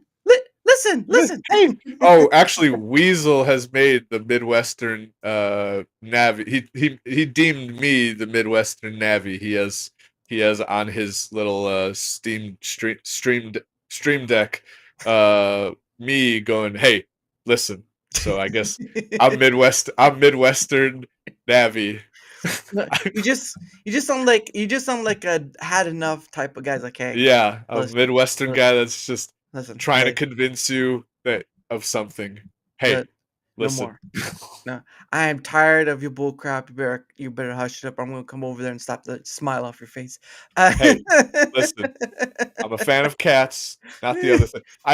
You know what I just realized? I said Yeah. I'm a fan of pussies as a bunch Yeah. of them are behind me. It makes sense. Shit. Finally, we're coming to the point of the conversation where we're finally getting to the therapeutic part. We're finally learning the deep.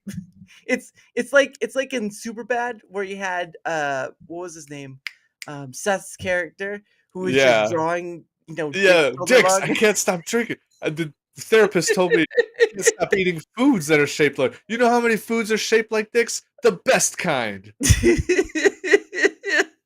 And it's just like he's sitting there, he's drawing them in armies and all this stuff. I'm like, wow, dude. If you want the clip, hit me up. Well, you'll have to, yeah. you have to tell me Hey, where to, listen. you have to tell me where to find you on the old X there. So, because I don't, it's at Veramoose for me, but I don't know where to find you there. No, that was just funny for the movie. And it's funny thing too is like Superbad was, how long ago was that movie? It must have been like early 2000s. Oh, I better check. Hold on. Early mid.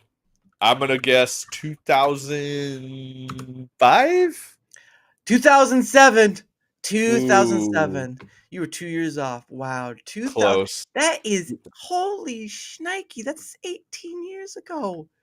18. Very close to 20 years.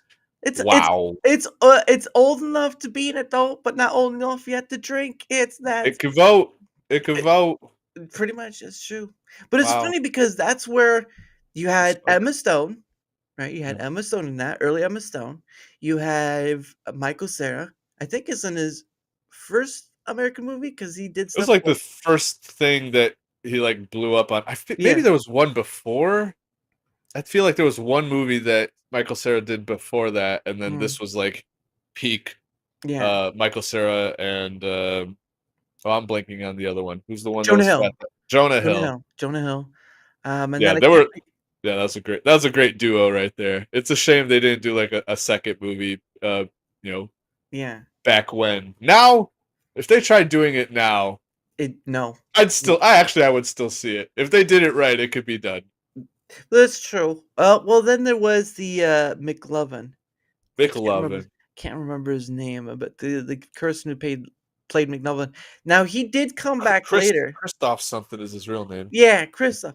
He actually came back and did the movie with it was with Colin Firth in it. It was about the vampire. Man, I can't remember the not the Frighteners, but son of a bit. What I was do that? remember him playing a vampire. Yeah, because he got turned into a vampire, but the problem was I can't remember the movie. Oops, what it was. I'm gonna have to go back to like, oh, not Colin Firth. It was Colin. Son of a bit. Who? He played Bullseye in the first Daredevil Farrell? movie. Colin Farrell. That's right. Oh my gosh. There we go. Oh, good lord. Okay, I found it. I'm trying to look up the movies he's done because it's got to be in there somewhere. I can't remember. Oh, he did Dumbo too. Well, that's something. I'm gonna show it just so you can see what I'm looking at. Let's see. See, Artemis Fowl. That's not it. It was one with vampires. I'm pretty sure Fantastic Beasts, which Oh, Colin wait, Farrell and McLovin Fright as Night. That's it. vampires? Fright. Yeah, it's Fright Night right here. Fright Night. Fright Night. Yeah, Gotcha. because he I uh did see this movie. What year did this come out? yeah, here it is. Christopher Mintz-Plasse. That's Min. it. There it is. What That's year did it. this come out? I'm This curious. was Oh, 09. I'm guessing. 2011. 11. Ooh, 2 years again. I need to just start adding 2 years to my original guess.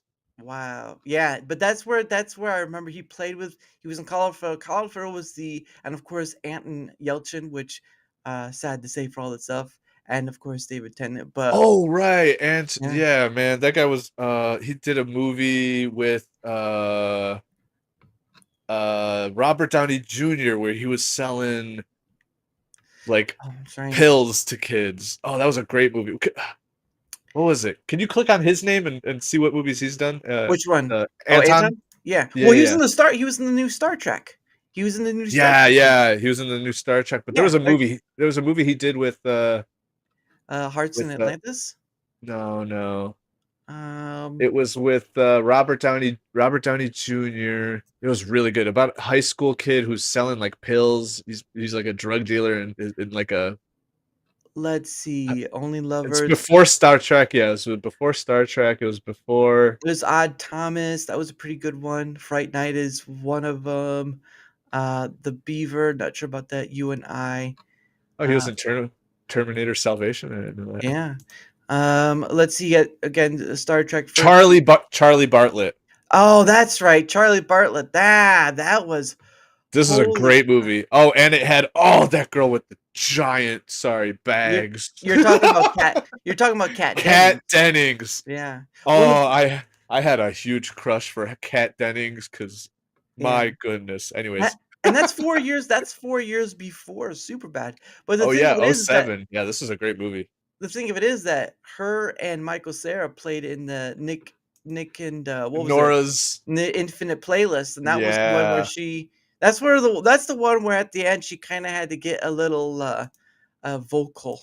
If you don't want to Man, get the 2000s still were making great movies. I'm just realizing now. yeah. Because I don't know how much. What's your what do you nerd out on, Daramuth? Are you a movie guy, a comics guy? I've watched he was up on From Poppy Hill. That's interesting. I've watched movies and TV shows and stuff, but I mean I really wouldn't say much of any of all of that is what I've geeked out. It's more of this right here, what we're doing. Just chatting. That's more of, especially when you just like earlier when you start thinking of something like Superbad, and then that leads to finding out like Anthony Yelchin. Yeah, right on.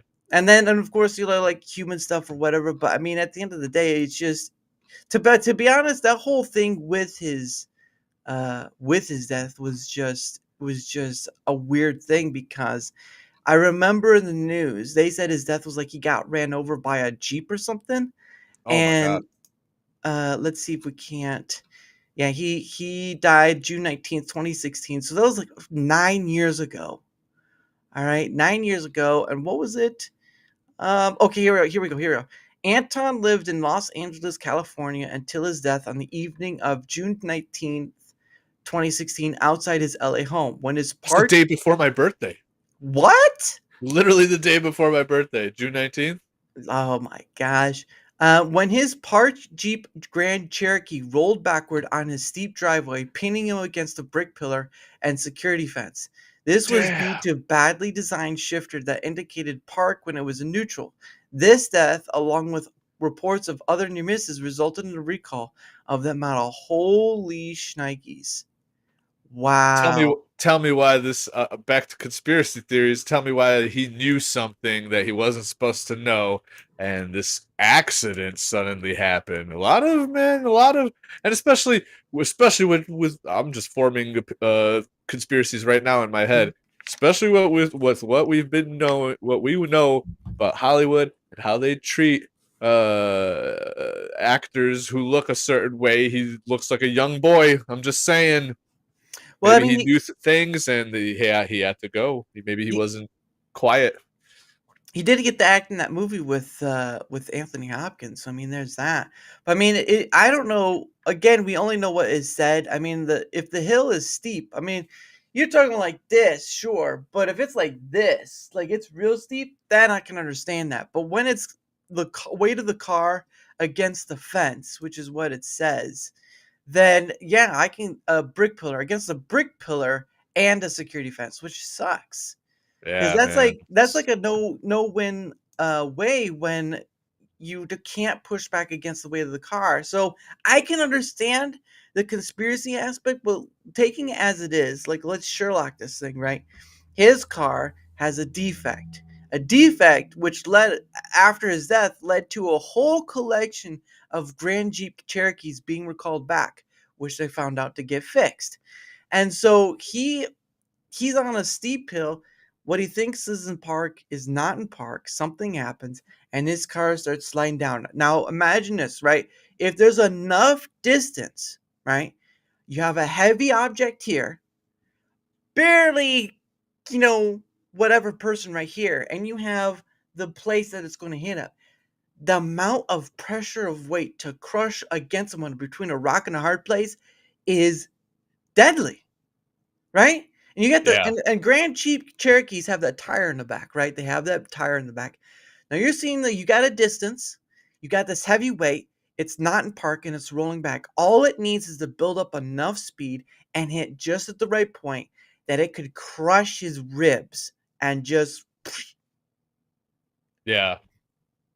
If all that mm, if what they're saying, if that is what just like happened, then man, how what a eek, what a way yeah. to go, and Well, that's very unfortunate. yeah, and to a defect in a car of all things. Yeah. Of what by going what they said again going what they said, and it says badly designed shifter that indicated park when it was in neutral. That's just man, that's just awful. But yeah, I can understand conspiratorial stuff, but at the end of the day, Yeah. taking it as is, it just sounds like someone who was in the wrong place at the wrong time, and the speed and the weight of the vehicle crushing him against a brick wall. Yeah, I given enough space at an incline, that car is a big metal boulder coming at you, and you either Yeah, jump out of the man. way or you're it. I make it. I'm pretty sure people can be like, "Well, what about the Anne Hesh stuff?" Okay, I can understand that, but this is Anton Yelchin. All right, let's try to stick to at least some facts we know. Because I know, because usually, as the saying goes, with conspiracy, there's usually a kernel of truth with that. But the problem of it is that you can have this whole mass of not disinformation, whatever, but this mass hysteria around something that's not fully true. And so you have this sort of thing like what was an item where that it would that was the case, like there was a certain piece of truth to it, but it was man, I can't think. I think maybe like way back in the day, War of the Worlds, where everyone had to go outside and think that they were actually being invaded when they weren't really being invaded. It was just a story on a radio. But there are all those things with a kernel of truth to them that even though they have a kernel of truth, that doesn't mean they're wholly true. And I think that's where people get into trouble with them own selves. And that's where you see like the just disconjointedness and the hypocrisy and all that other stuff. There's a whole smorgasbord of fallacies and biases and all of us, and it's a list as long as the day. I don't think I want to get into that, but Yeah. but yeah, but it sucks when that's it's the same thing with Fast and Furious. What was his name? That Oh, guy. right. Walker. Paul Walker. That's Oh, right. yeah, yeah, And it's just like that sucks because he helped make that series. Even though it's not like the greatest in the world, but mind you, right? But yeah, that just sucks. Oh yeah. man. Yeah, it's very unfortunate. So It's one. I don't know. Were you ever a fan of the Whitest Kids You Know I TV did show? I did hear about it, and I think there was at least I don't know if there was a they were having it rerun on YouTube, like they had the channel stuff. I did Yeah, hear you about could. it. It was like early 2000s, wasn't it? Yeah, it's And a they, sketch comedy thing. I only bring it up because we're bringing up celebrity deaths, and yeah. one of the guys from the Whitest Kids You Know passed like a few years ago now. I think Mhm, during COVID and all that stuff. But mhm, for some reason, because I love the show. The show's hilarious, and they were yeah. kind of making a comeback, and they were doing like funny D&D streams, and all that. And then suddenly, I don't even think they even disclosed what happened. I think it was a car accident or something, but same thing. He passed away from a car accident, and for some reason, uh, that one that was like that was a celebrity death that I didn't think would uh Mhm, uh uh bum me out as much as it did, but it was just like mhm. a bad, bad Yeah. timing because he was making such a comeback. I was watching so much of their stuff, so I was just like, Oh, yeah, here we yeah, go. Following Moore's death on August 7th, 2021, the remaining members have continued to stream occasionally. So more. yeah. So more. I'm trying to find the name. It's Trevor Moore. There we go. Trevor Moore. Trevor Yeah. Moore. Yeah, there it is. Yeah, yeah. Yeah. And And I wonder what they say about if they ever disclosed how he died, but oh, here we go. Here we go. On uh, August 1st, 2021, so it's about 4 years, almost 4 years, at around falling 2:38. from the balcony, Wow. Holman Frank alcohol. resulting in blunt force head trauma, which no. Subsequent toxicology reports identified alcohol as a contributing factor. So that wasn't the total factor, it was a contributing factor. So it means there was more involved than alcohol. Approximately 1 month prior to the accident, Moore made a tweet which stated that upon his death, he wanted to be referred to as local sex pot in his obituary, which was then honored by numerous outlets such as Vulture and the Memorial article. That's funny. Yeah. He Moore's final fell from the balcony. That's, man, more conspiracy theories. Yeah. God damn it. Yeah, and What's with these weird ass celebrity deaths? yeah. What could you yeah, well, awesome. Yeah, and then Wow. wish it would have been the two liberals from that show that go on to CN now. Well, can't win everything. But no, it's just yeah, again, it's just as they state. Here we go. There we go. Let's hope they don't show any like body here. This is entertainment. And what did Trevor autopsy reveal? Um blah blah blah blah. It says that Moore's death devastated Carlson's son with him. Also, he did a family. Oh yeah, look at him. Wow, he actually looks great with a beard. 41. Well, I mean, you look at him then, and he looks very Yeah, a pleasing. goofy. Yeah, Yeah. boyish, but you give him a beard, and he looks like he's gonna win sexiest man alive right there. Um, I'm trying to find. Trevor Moore died after he accidentally fell from the second-story balcony of his Los Angeles home per Deadline. The coroner's report revealed that the accident took place in the comedian's backyard, so it's a backyard. His body was discovered on the patio. The coroner learned about this information from footage captured in security camera. Furthermore, the deceased blood alcohol was way above the legal limit. So he was The legal basically, limit. That's not yeah. much. Yeah, so that's, I mean, yeah, as long as it's above the legal limit, there it's still considered troublesome, right? Like you could get pulled Right. over and ticketed and all this stuff, but it's still high above that. It's still declared that. But it says, so they did see footage captured from his security camera, so they got to see him fall the second story. Okay, so second Hmm. story balcony. They saw him fall off. His blood was alcohol level was way above the legal limit, which anything past the legal limit is above. And then that's pretty much it. Um, so yeah, that's wow. Uh, Wild. this is dead. Oh, sorry, I'm not sharing. This is a deadline one. Hmm. Let me share that. No, deadline right there. This is the deadline one. Um, and it says the coroner said report the accident occurred in Moore's backyard, where he was found on the patio. He died of blunt force head trauma. The report also found that blood alcohol is well over the legal limit. The report said it viewed security camera footage to make its determination. So they got to see him fall. So this wasn't just Yeah. like a guess from a fall or whatever. They actually saw him fall off the balcony. Now, would that mean there were issues? Did that mean he was an alcoholic? I mean, we all know celebrities have some form of issue, not all, but some. And that could have been the case, but from what is being said, um, he died of being drunk, basically. Yeah. I actually, it's funny because I thought he died from a car crash, but I also suspected that he may have been, as he was getting older and the later streams, you could see his nose is very red. You know how the drunk Yeah, older people get that, like, just that red nose when yeah, they're drunk all the time. yeah. Yeah, I could kind of notice that on their later streams that he likes to indulge in a little bit of the booze, but to fucking fall off your balcony, bro. How Second trash story. do you gotta be? Yeah, second story, right? Second story. Well, it's cement. So you think about this, right? Your second You're story. splat. Yeah. Well, it doesn't take it does you are a very fragile meat bag. Let's just put it at that, right? You could be slammed into a wall, right? Depending how hard the force is, and you're gonna have a broken bone somewhere. Like for those who don't know, in CPR, there is a possibility when you're giving compressions, you will break a rib. Yeah, That's how fragile you are. So you're talking about a second story window. You're talking about gravity, right? He's drunk. He doesn't know what's going on. You're painting the picture just based on the data we know.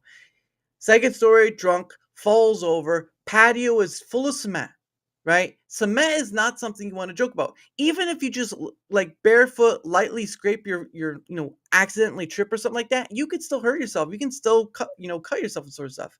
So he's second floor balcony of his backyard, patio cement, all that stuff. He falls over. You just have enough of that gravity putting you down. One wrong move, you could take if you were to get hit in the head with a bat, like even a wood bat, that's gonna lead to a concussion or worse. facts. So while people can make the conspiracies and stuff, and I get that, if we were just to look to the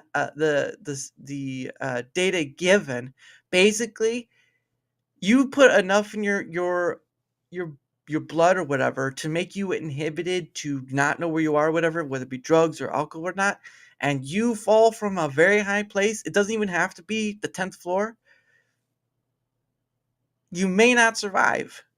Yeah, as shown with him, man. Wow, it's funny because like I don't I imagine because like I said, the whitest kids were kind of making a resurgence and all that kind of stuff. So he Yeah. was probably just celebrating. They were working on a movie. Hmm. He was just probably getting drunk, having a drink at home, Hmm. thinking, you know, no, nothing's gonna happen. You're safe. You're at home, Yeah. getting drunk, celebrating. We're Yeah. coming back and making a movie, Yeah. and you just slip and fucking stumble over the fucking balcony. That's That's all it takes. That sometimes the weirdest deaths we think that happen, or the weirdest way someone dies, sometimes it takes just a simple thing, and you would be like, oh, you must have died of something extraordinary. Sometimes it's just a simple thing, and yeah, a, it's strange. a Jeep Grand Cherokee malfunctioning. Bam. You celebrating at home, drinking. Bam. You never know. Everybody count your blessings that you're alive Yeah. every day. Yeah.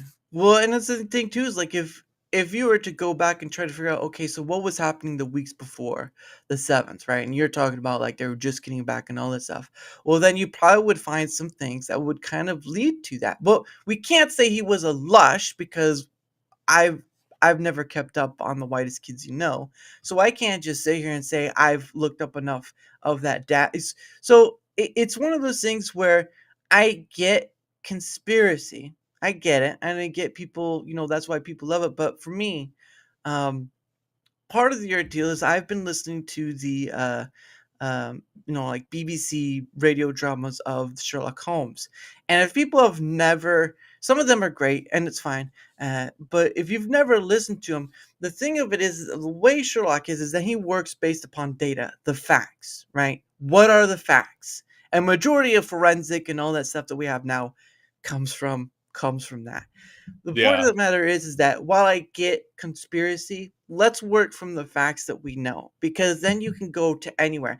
Aliens tripped him. All right, that's as much as you can go. Look, the simulation said it was time for him to go, and it just let him go. But the point of the matter is that from all that stuff with Sherlock Holmes, I'd rather work from the facts because I understand that too many gaps in the vagueness can lead to people making up what they want to fill in the holes. And sometimes the simplest, sometimes this, what is it? It's a D. Sometimes if you, what is the thing he says? If you remove the impossible, remove the, whatever is probable. Hold on. I want to get it right. Oh, I spelled that wrong. Possible Sherlock Holmes. What is it? There we go. The phrase "remove the impossible." When you have eliminated the impossible, whatever remains, however improbable, must be the truth. That's the saying he does, and so that's where I think with this sort of stuff I get, but it does kind of leave people beyond the scope of what is reality that is discussed. And again, that's why you don't really have when you have coroners and detectives and all this stuff. And yeah, I'm not saying everyone's perfect. Let's be honest here. We do have people that are bad apples. That happens. But when you do people have do trying to job, they're trying to look at all the facts they can gather. And it's not easy. Sometimes you get very little to nothing at all. But going based upon those facts, alcohol was partly of what killed him, and Yeah. that sucks. No, yeah, I agree. I've ruled out the conspiracy. It's just a little fun little. I like Yeah. to throw random things. I don't take any of my random opinions that seriously. I like to have conspiracy like just a little back of the head in my Yeah. head like you They make never know. they But make for the yeah. most part, yeah. Yeah, sounds like he just fucking fell over, man. That's crazy. Well, yeah, and it's the same thing with like what was that One Direction person that fell off the Oh balcony? yeah. Yeah, Yeah. Oh shit.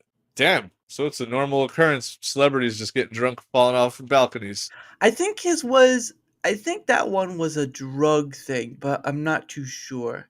But Mm. as much as I'd like to stay and do that, it is getting close to the top of the hour, and um, usually I don't have to set anything up for tomorrow because I'll be out of town for this weekend. But I do have work in the morning, so as much as I'd like to stay forever, forever would not go so well, and I have a lot of people for the rest of the month. So, but again, Hell yeah.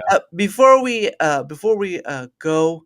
We're gonna start. We're gonna do a few things first, and then we're just gonna go wind off. There's not gonna be a thing after this, so because of being in the creator partner program, or being in the creator program, you have to fill things, and I just at a certain point, I just fulfill my requirements and call it. Uh, Yeah. Well, everything else is fine, but the premium thing is sort of a hassle, and I just don't care after a while. But I have made some. I have made some good memes out of it, so we can check some of those before we actually leave. But Let's go. anyways, the before we do though, we're gonna do a little self promotion like we did earlier. Neuro, since you're in the chat, if you could please bring up. Actually, you know what? I see them, so don't worry about it. But if you want to go for it, um, Paul, go ahead and well, you can sell yourself, as the kids would Sell say. myself once again. I am $50 an hour, ladies. No, Listen, yes. you get all of this right here. Look at all this. All Just this. just rub that Ron oil on me. Ron Jeremy's son and a bottle of Oh, oil. Yes. oh. Ron Jeremy is my papa. I'm leaning into it. No, yes, check me out at Paul Hadouken. I mostly do game streams because that I like gaming. And then my other gaming channel, the Company Boys, where we stream every Saturday and Sunday, co-op games. And then yes, the other shows I appear on, Beelzebub, and on late Friday nights 1 a.m. and Tom B's Hump Day Chinwag Oh, nice. at 2 p.m. Central Time. That's right. Nice. I am a regular there now, so it's Nice. been a lot of fun. I'm trying to convince Tom B to not do an hour and a half intros. That way we could laugh at more stuff. Really? Oh, well, it makes sense. He's trying to try to get everyone. No, I get it. No, I love Tom B. I love what he I love what they do there. Mm, Hell yeah. No, it's great. I love being a part of it. nice. No, yeah, and again, his you can see right here his link tree is down below, both from the Rumble and the YouTube end. You can check out all the stuff there. At the end of the day, um, whatever he's got, if you're interested, you can take a look. And more idea. Oh, Weasel's like More ideas. Oh no. Oh god. Weasel keeps clipping me. He says I'm like one of the top clippable people he's heard, so that's why he keeps following me around and trying to clip me, and he has a soundboard and he's kind of trying to make AI Paul, and I'm scared. He already has enough. He already has enough ideas with your paintings behind you. So there's that. He already has enough ideas with that. You know what? He has like 20 sounds of me saying how much I like the penne, the penis. One about a vagina finally can enter the soundboard. Oh goodness! You should just say it like an Italian. What is that? What is it from? Is it from Austin Powers? What was it? A lot of vagina or something like that. I can't Oh remember. yeah, a What lot it's of from. vagina. Yeah, Yeah, that was a girl's name. yeah, the Austin A Powers. lot Yeah, of. a lot That's because that's right. the second one. That's the second where it comes from. But yes, if he's worth the follow, why not? Just check him out. If I'm See if he's not, worth just it. hit the unfollow button. Just if you're tired of my face, just hit it, unfollow, and get on with your day. I don't care. Who cares? They're saying to themselves, I'm tired of him reminding me of his dad. Damn it. Damn it, Ron Jeremy's son. You remind me too much of your papa and that long schlong. Please. Which one? God damn it. Well, you know what? I'm glad that I have a face that reminds people of a big dick. Or I don't know. There you go. You got a follow right there. Let's go. Yeah, no, neurodivergent one. He's popped up in your raid last time. I think you raided me Yeah, yesterday. yesterday. Yeah. Yeah. That was Shout it. out. So that was it. That was it from my wrap up portion because I do Nice. when I do the premium, I do a wrap up. But yeah, again, look at his stuff. If he's worth a follow, why not? I'm usually not one of those people that say go follow this person because I know a lot of content creators do, but I really feel that if that the content creator stuff and the stuff they do should sell themselves rather than me telling somebody to go follow them because follows don't always equate views.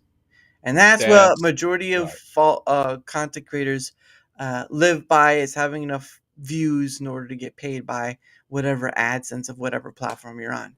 Right. But regardless, his links are down below, and of course, from my end of things, whether you're on the Rumble side or the YouTube side, because I do stream to both.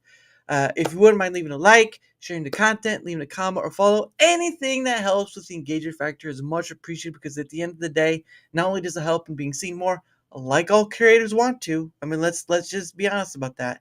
It also helps in having other people on, like Paul, like Abe, like Jack Tarlad, like Tommy, like Lumpy and Pudge, and so many other people. At the end of the day, I have talked to creators and non creators alike. And that's what I'm trying to do, to talk to people all over, talk about whatever comes their way. This is not a topic centered show. This is not an interview. This is a conversational show because at the end of the day, we're in this space thing where we're really just talking about other stuff that really at the end of the day doesn't really mean much. But when we can sit down and use this tool called the internet to reach across the way from somewhere in the US or somewhere in the world and just be able to talk about whatever is hugely amazing. It's hugely amazing. I don't think people ever take the time to realize how powerful that is. And just in the conversational setting alone, now we get to talk to people from across the way. I get to talk to Jack Tarlad, regardless of the time zone stuff, from a distance, and it's like it's right there, and it's just fascinating to me. So I'm grateful I get this opportunity. Of course, I have a link down below. Let's see if I could find where we at. I know I put it up here. Oh, yeah, link down below with Rumble or YouTube. You'll find it in the description. It will lead you to my Twitter X, my email, a Discord link, but it's mostly for DMing. At the end of the day, you can find all my stuff there. You can find where I'm at. Again, if I'm worth a follow, why not? Because I do this thing. I know it's not like the big numbers thing that you see a lot of content creators do, but at the end of the day, I know this has huge importance. I know there's so much value in this conversational thing that it's worth is more than weight silver and gold, because just think of how powerful that is, and that we get to take this moment together and just sit down and talk about whatever. Whether it happens again or not, I hope it does. Whether it happens again or not is always up to scheduling and whatnot. Oh, what did someone say? Oh, I'm dying at what Insidious says. Oh, He it's not says, sometimes I talk to Paul and it's like he's on a whole other planet. We just got to see that tonight, kids. We just got to see that tonight. And I saw that too. As soon as I talked about him, well, maybe you should not have him sit in front of all those paintings by him, because he's I'm real. in another dimension. I'm also a big advocate of the marijuana. I'm a cannabis user. The Mary Jane, the The ganja, marriage. I'm the guy. I'm a big ganja fan. there you go. That's The what this is grass. over here. This Yeah. is what I've been ganjing it up. And Ganja. but no, what you say about conversations is totally true, man. I Uber for a living, and Oh. yeah, I've been doing it for 8 years. I've Wow. done about 20,000 rides, I think my Uber thing says. And yeah, man, I have 5, 10, 15-minute conversations with just random people from all over the place. And I feel like that has helped keep me sane in Yeah. this world, because what you see about people on social media is Mhm. way different than talking to a person face to face. Oh yeah. A lot of people feel comfortable with the anonymity and behind the screen and all that. What's up, real game? Real Eclipse, go fuck yourself. He knows. He's always on the pub. He's a late night pub goer. What's up, Oh. buddy? But yeah, no, I like, so yeah, I've to say, I always joke and say that I have my own little podcast with random people every day, but it Mm. just never gets recorded or put on the internet. I just Yeah.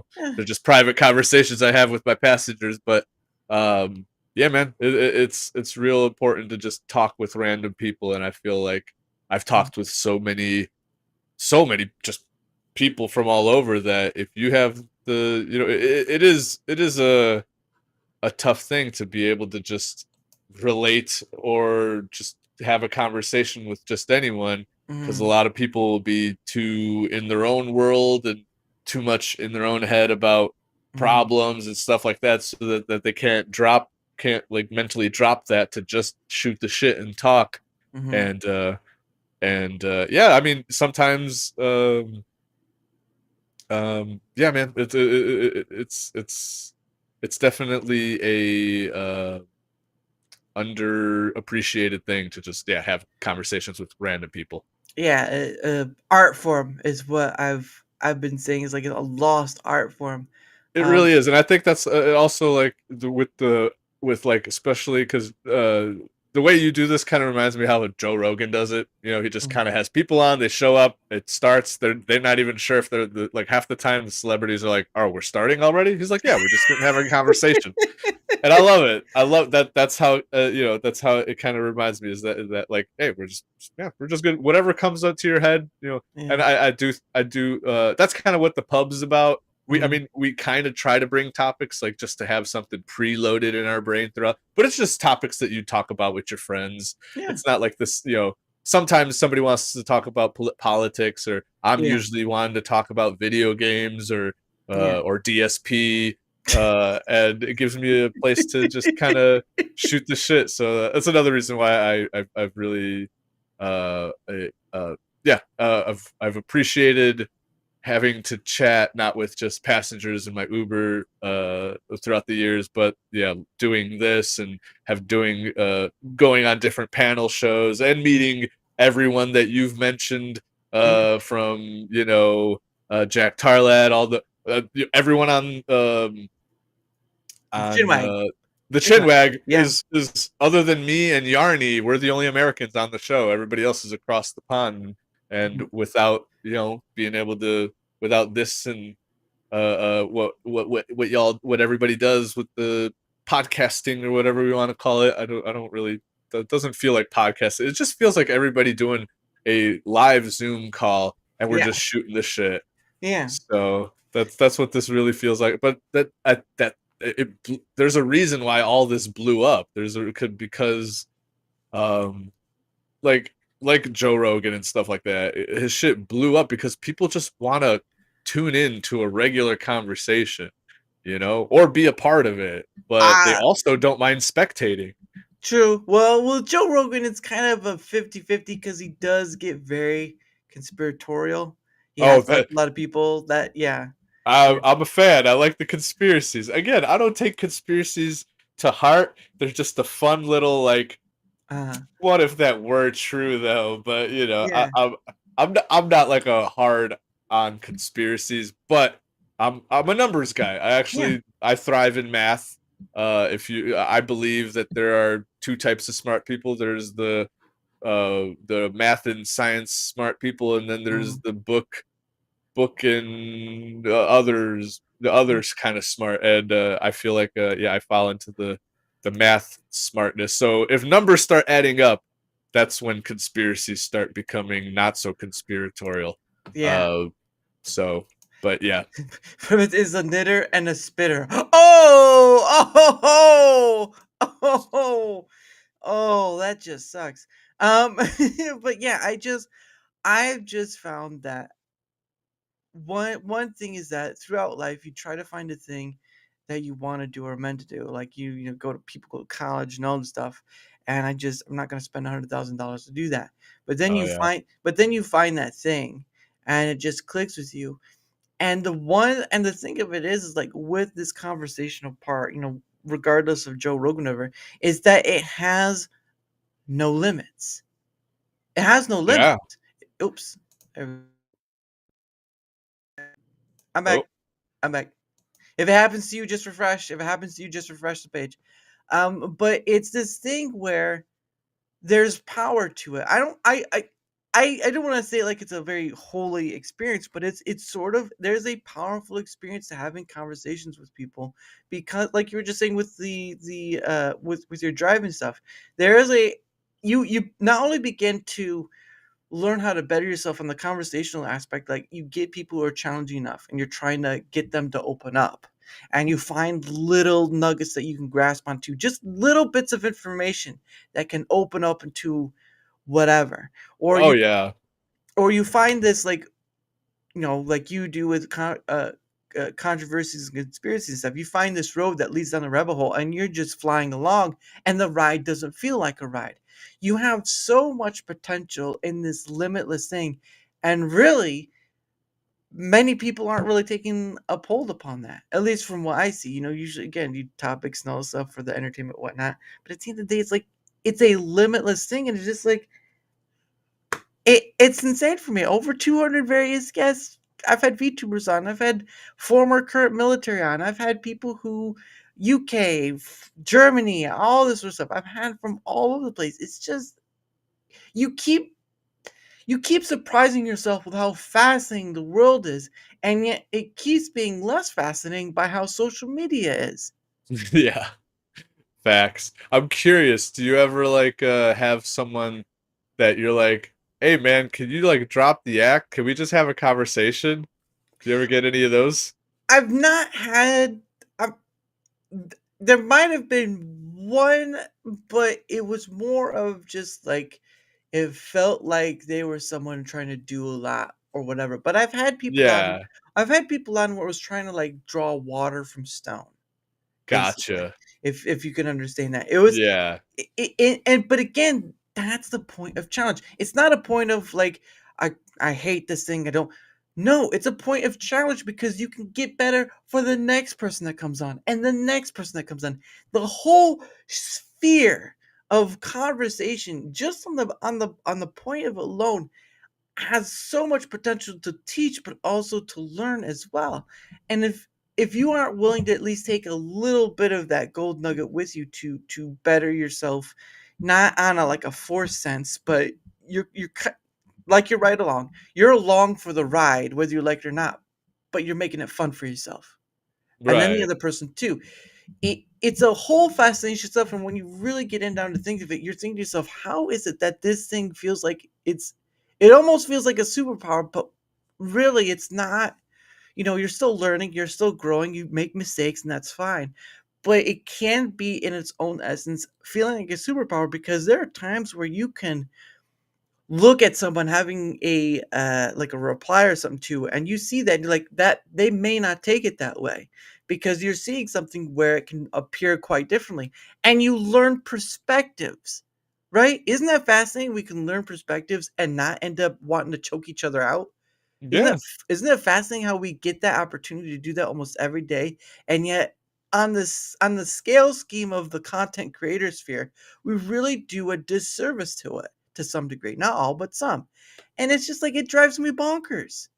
You want to call me a Joe Rogan thing? Sure, I'll take it. But at the end of the day, I'm doing this thing because of the limitless opportunity it presents and the outreach to people you can do. I don't care what your status is, creator or not. I don't give a rat's behind because it doesn't matter. It doesn't matter beyond the scope of why we do this thing, especially for a content creator. It doesn't matter beyond the scope of it. It matters. It matters to the scope of I'm here, you're there, and we get to share a moment in time. Just think about that. You take ganja and it's supposed to open your mind to the possibility of the universe, and you're in a small speck of it. Just think about that for a second. A small speck of it, and you get to share that moment with someone else. How fascinating is that? You just blew my mind right there, man. It blows my mind every time I do it. Yeah. Oh, yeah. That. What is it from? What's that one show? Matt and Eric or whatever. Oh, yeah. Refresh. You just have to refresh. There you go. It's the What is that show? That's Tim and Eric. That's right, Tim and Eric. It's that meme where from that. It's like that blowing that mind, like it's. But it That feels like show, man, that show around the time I started smoking yeah. ganja is when I discovered that show, and I was like, what is this? It was a trip, much like how what you just described about conversations. That's why I had to bust that out because I was like, Yeah, but I mean, it after a certain point, it just makes sense, and you're just like, how the hell do I feel like the crazy person here? And I'm the one doing, I'm not trying to hear a brag or anything, but when I say I have over 200 guests, it's not an easy ordeal, because That's true. it's scheduling and all this stuff. But I want people to understand that once that door opens, it doesn't stop. It's like Right on. it's like a flood, and it shouldn't be looked at as a negative way either. There's some ways you can have something that looks negative, like the spigot won't stop, but you are open to a thing that has vast opportunity. Just look at the like when you had like food. Remember Anthony Bourdain? His whole thing was food. He went all over the world for food. What is one of the most common things that you can that doesn't need a translation on wording and stuff? Food. You get to share food for a moment with someone else. How fascinating is that? Oh, oh. You're good. Yeah, I hear you. You're good. That's actually how I feel about music. Music is another thing. It's a Yeah, universal that's true. thing that one can.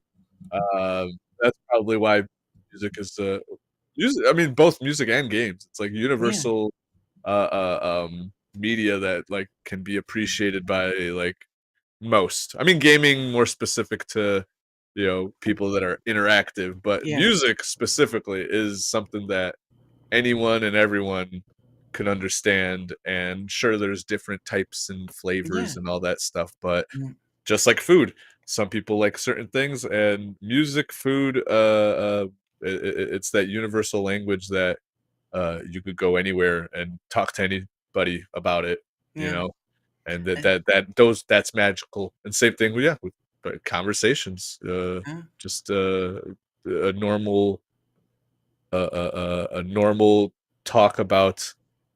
Oh hell yeah! He saw my Primus shirt right on. nice. I saw Primus 2 weeks ago. They were Mhm. playing with. Are you a fan of Primus? Or do you know this band at all? I've heard of them because of South Park. Yes, they are the creators of the South Park theme song, as they're mostly known for. But they were a big hit in the '90s. They had a bunch of. Oh, if you've ever played Tony Hawk's Pro Skater 1, Hmm. you may remember a song called "Jerry Was a Race Car Driver." That was the first time I ever heard of Primus. Was Yeah, because of video games, and again, music and video games coming yeah. together to change my damn life. And yeah, no, I'm a big fan of this band Primus, and I saw them like 2 weeks ago with Maynard James Keenan of Tool. He has two other bands called Perfect Circle and Pussifer, and they were all touring together. And Pussifer, yes, it's a real band name. It's actually. Did you ever watch Mr. Show with Bob Odenkirk and David Cross sketch show? I know who Bob Odenkirk is, but I'm not sure if the only farthest I know of him being in something was the Better Call Saul stuff. Saw stuff. Okay, yeah. Yeah. Him and David Cross, who what is he known for? I think David Cross is no, it's not Arrested Development. It's something else. Yes, Arrested Oh, Development. that's okay. Okay, Yeah. Arrested So Development. David Cross is Tobias in Oh Arrested yes. Development. Yeah. So those two did a sketch comedy show together called Mr. Show. uh, And there was a sketch where Tobias plays this like hillbilly guy that's on the run from the police, and he's constantly going to jail. mm, And ironically, the singer of Tool, Maynard James, are you familiar with the band Tool?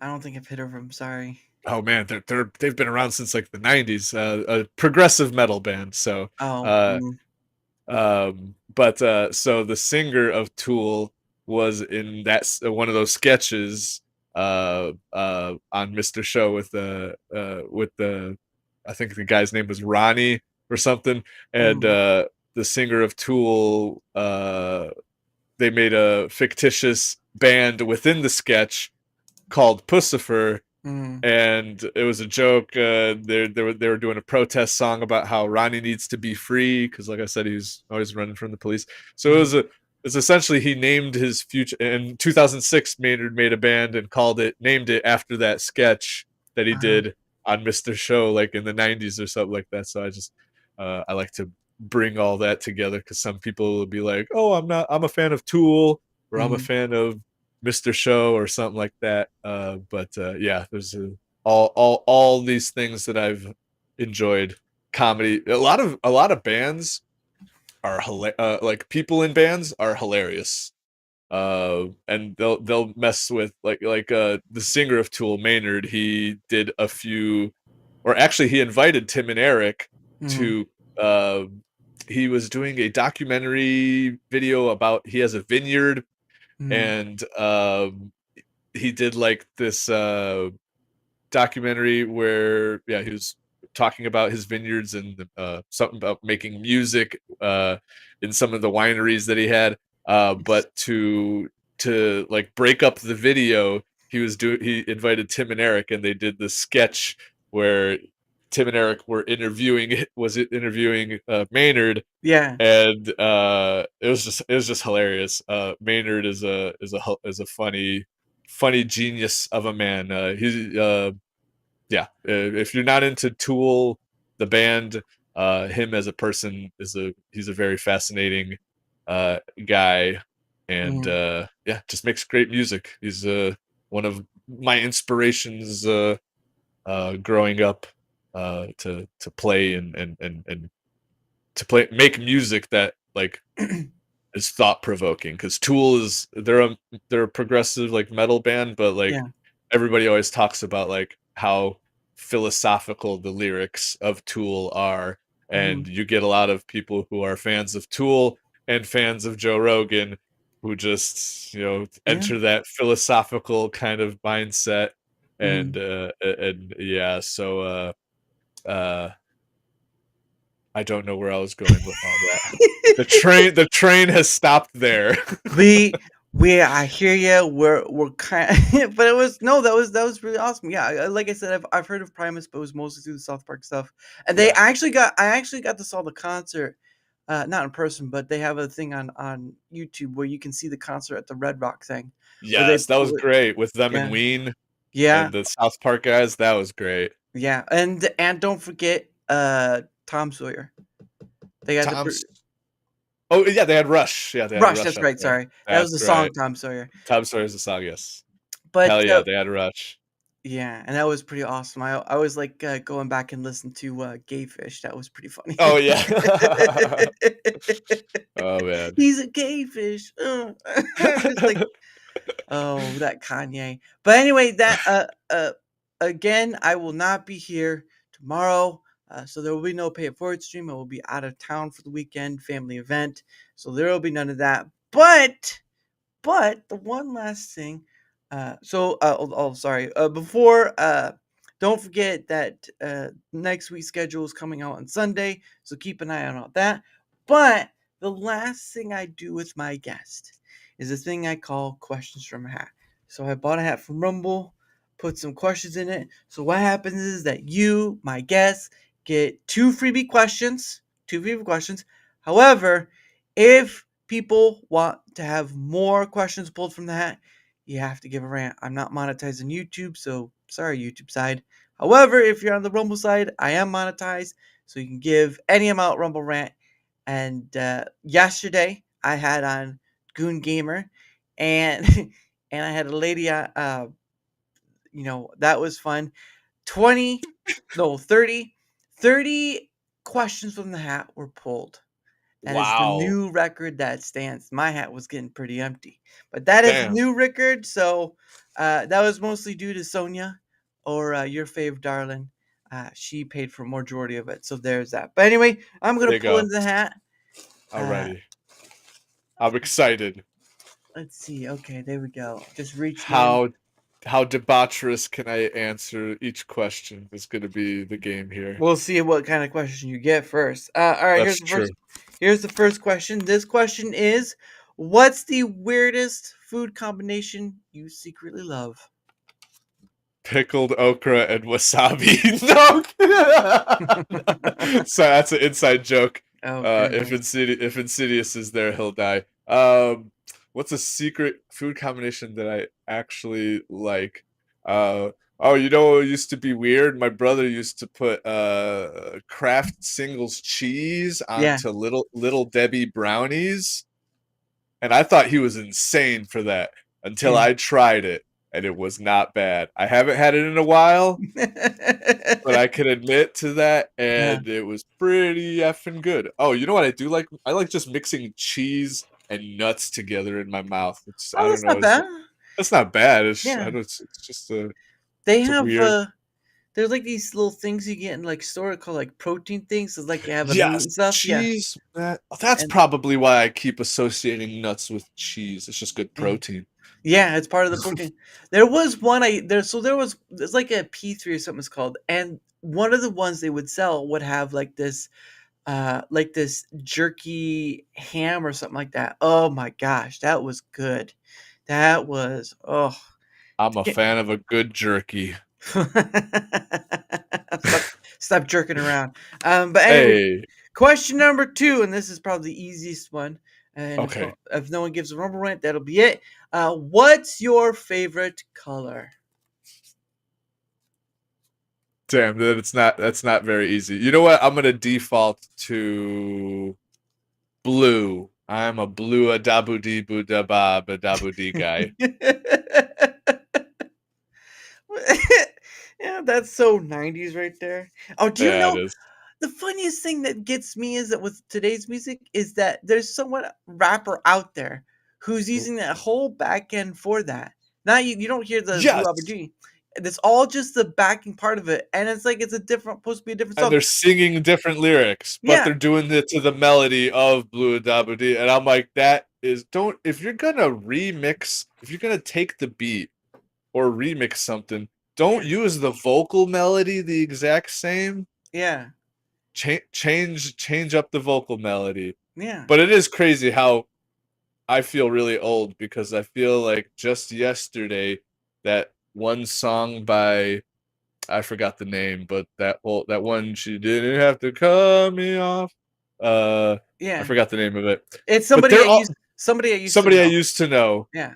They're already remixing that, and I'm Mhm. like, Yep. I Anxiety. feel anxiety with exactly, which Yeah. actually isn't a bad redub of that song. But I'm like, damn, I'm old. I feel like that was yesterday that somebody asked to know, but I'm realizing I'm like that was 2010. Somebody was it 2010? That was around 2010, Somebody 2011. Hey, quit fighting, you guys. Sorry, cats. you're fine. 2011. Yeah, you're right. It's a Goitye, Gotye, Goaty. Goaty. Yeah, it is 2011. Wow, that's like 14 years ago.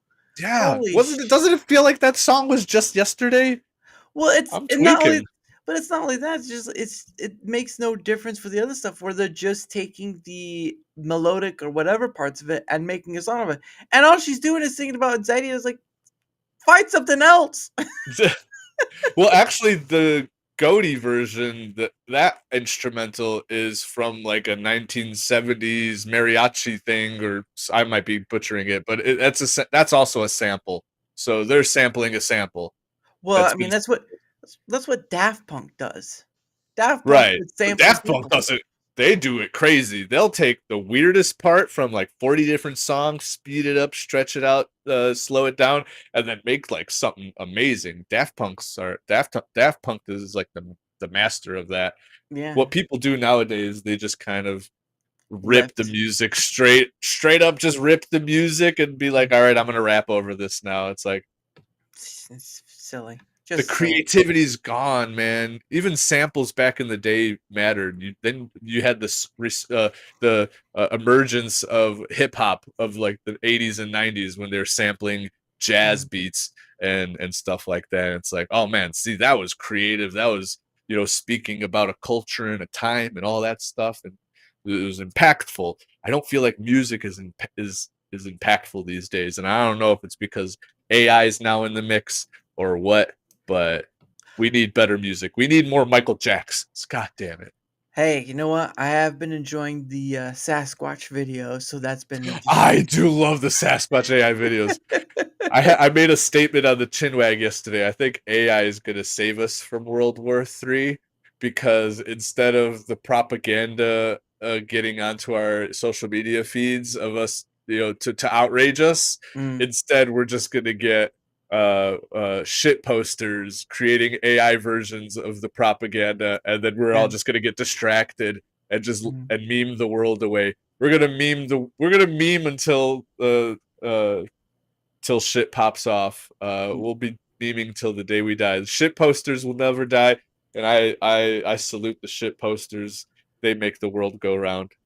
I just can't. And then you had the stormtrooper stuff and all that. That's been her just incredible. The one I liked about the Sasquatch one was like there was one point where he's like he's drinking this. He calls it Zins, and he's like, "Oh man, boys, I'm tweaking. I'm tweaking." Oh yeah, that was so good. Oh, I love it. It's Oh. so good. Oh goodness. Uh, But anyway, that is the end of the show. And of course, I did promise well actually I did want to show you one of the things I was talking about my survey stuff, just kind of get the idea of what I was I use Microsoft Forms to do them. So this is the visual of the survey stuff. So I don't know if you can see that.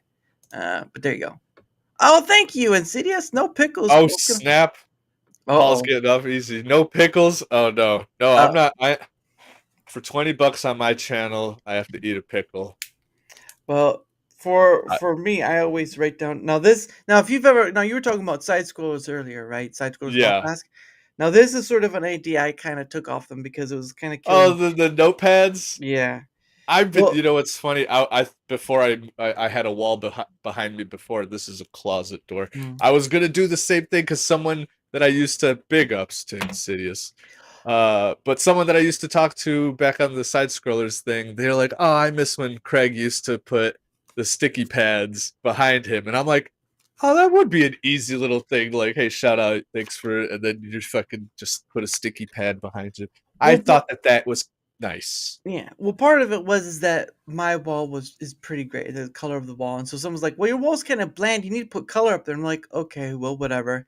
And I was trying to figure out, okay, so I want to do something where I'm sort of trying to pay back people who are giving me something because I rarely got anything back in the day. I think more or less I still do. But then I saw that one. I watched him at one time, and I saw him like whenever get a gifted sub or whatever, he'd put something back in him. I was like, wait a second, and he's using post-it notes. That solves two birds with one stone. Colored post-it notes. The wall gets a bit more color, and there you go. And you get to shout people out, and they get to be a part of every stream. That's awesome. Well, I mean, you barely can see the names, and I don't really shout them up, but their names up there. Their names Right up there. on. Like At any like point, you can shout them out. yeah.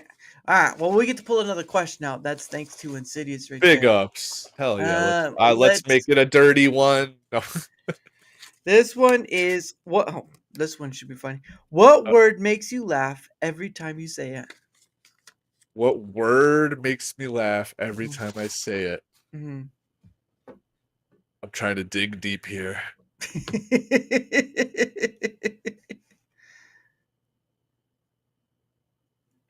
Dang, that's a hard one.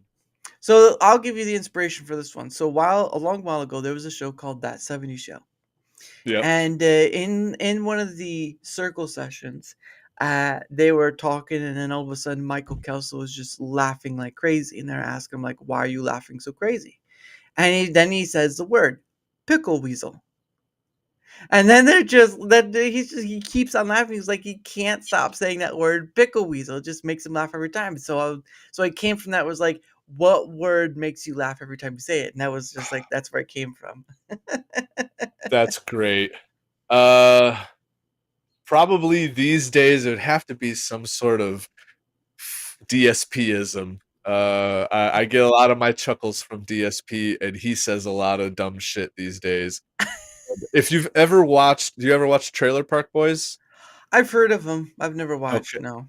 There's a character who always says like old sayings. So like kill two birds with one stone. You just said it.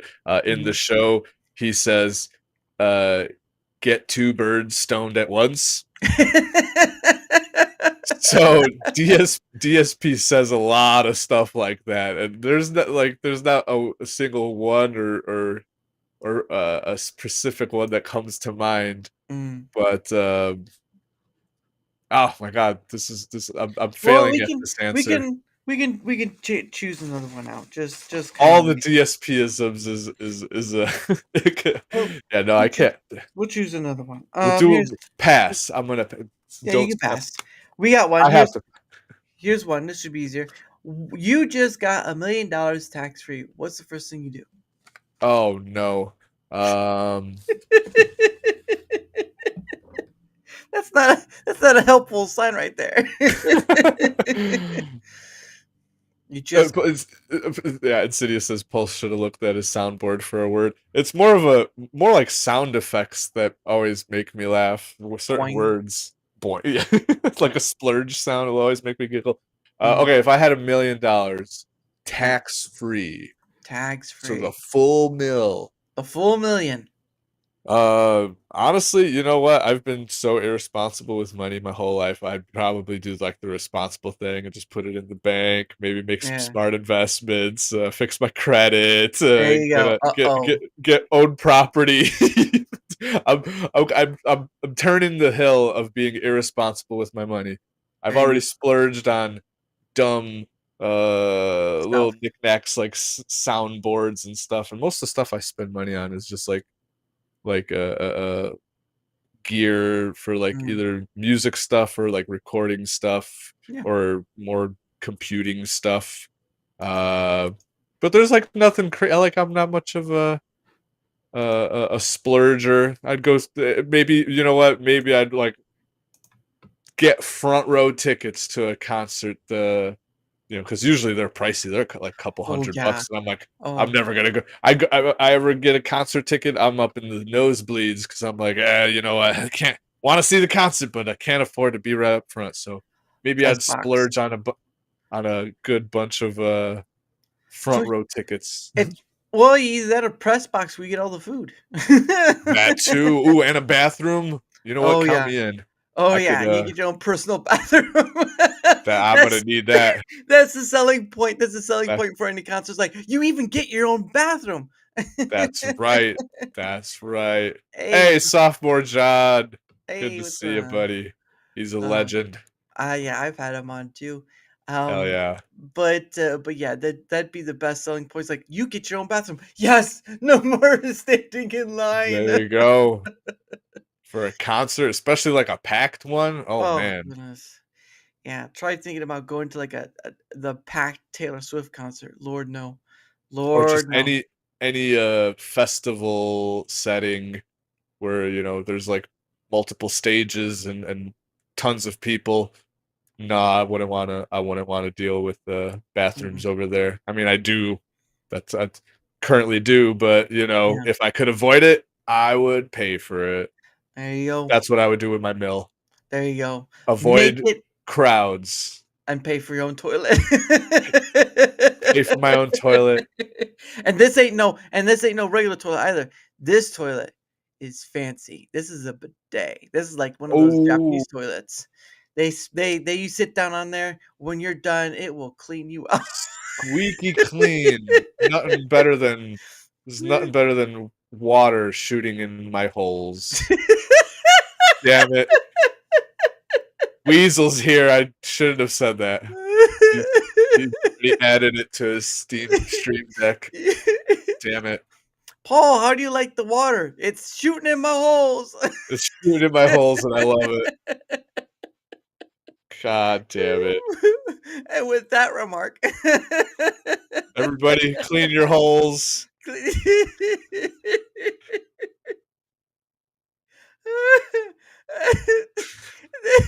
That's the best way to end the show. Just having you on your holes. Just wash your holes, everybody. Wash Oh them. my gosh. This Oh is God. this is the best way to end the show. Earlier Oh today, Paul was- no. Talk about crapping on TV. I did. he No, didn't he mean took what I said out of Out of context. I was crapping on a TV and he's like, "What?" No, not that way. God damn it. Never mind. You can't win with these people. No, he thought you meant literally crapping. I'm like, that would Yeah. be impressive. Hold on, guys. I got one more of me. Lay it sideways. Anyways, That's the only way it's gonna work. But anyway, as always, I end the show with "One Day with You" by Pogo, and of course, don't forget to mute yourself, good sir. But anyway, guys, hope to see you all Monday, or yeah, Monday, because the list will be put out Sunday. The next week's guest list will be put out Sunday, and of course. Thank you all for being here, whether you're on the Rumble side or YouTube side. I appreciate you all. And of course, thank you, Paul, for coming on. You're always welcome to come back. I always try to re-invite my guests because it's not a one way ordeal. I mean, like you've done with your, Uber or whatever. You see that if you have a repeat person, the conversation never ends, and that's how it is here. So, but anyway, appreciate that. thanks for the show tonight. It was awesome. Well, no, I'm glad I have Paul on, and glad to be able to talk about whatever. We may have learned a few things, but when you can end the show on crapping on a TV, I mean, you've already made it. So there's that. But anyway, guys, have a great rest of night and weekend, because I will not be here tomorrow. I hope to see you again next time. Bye, guys. Bye.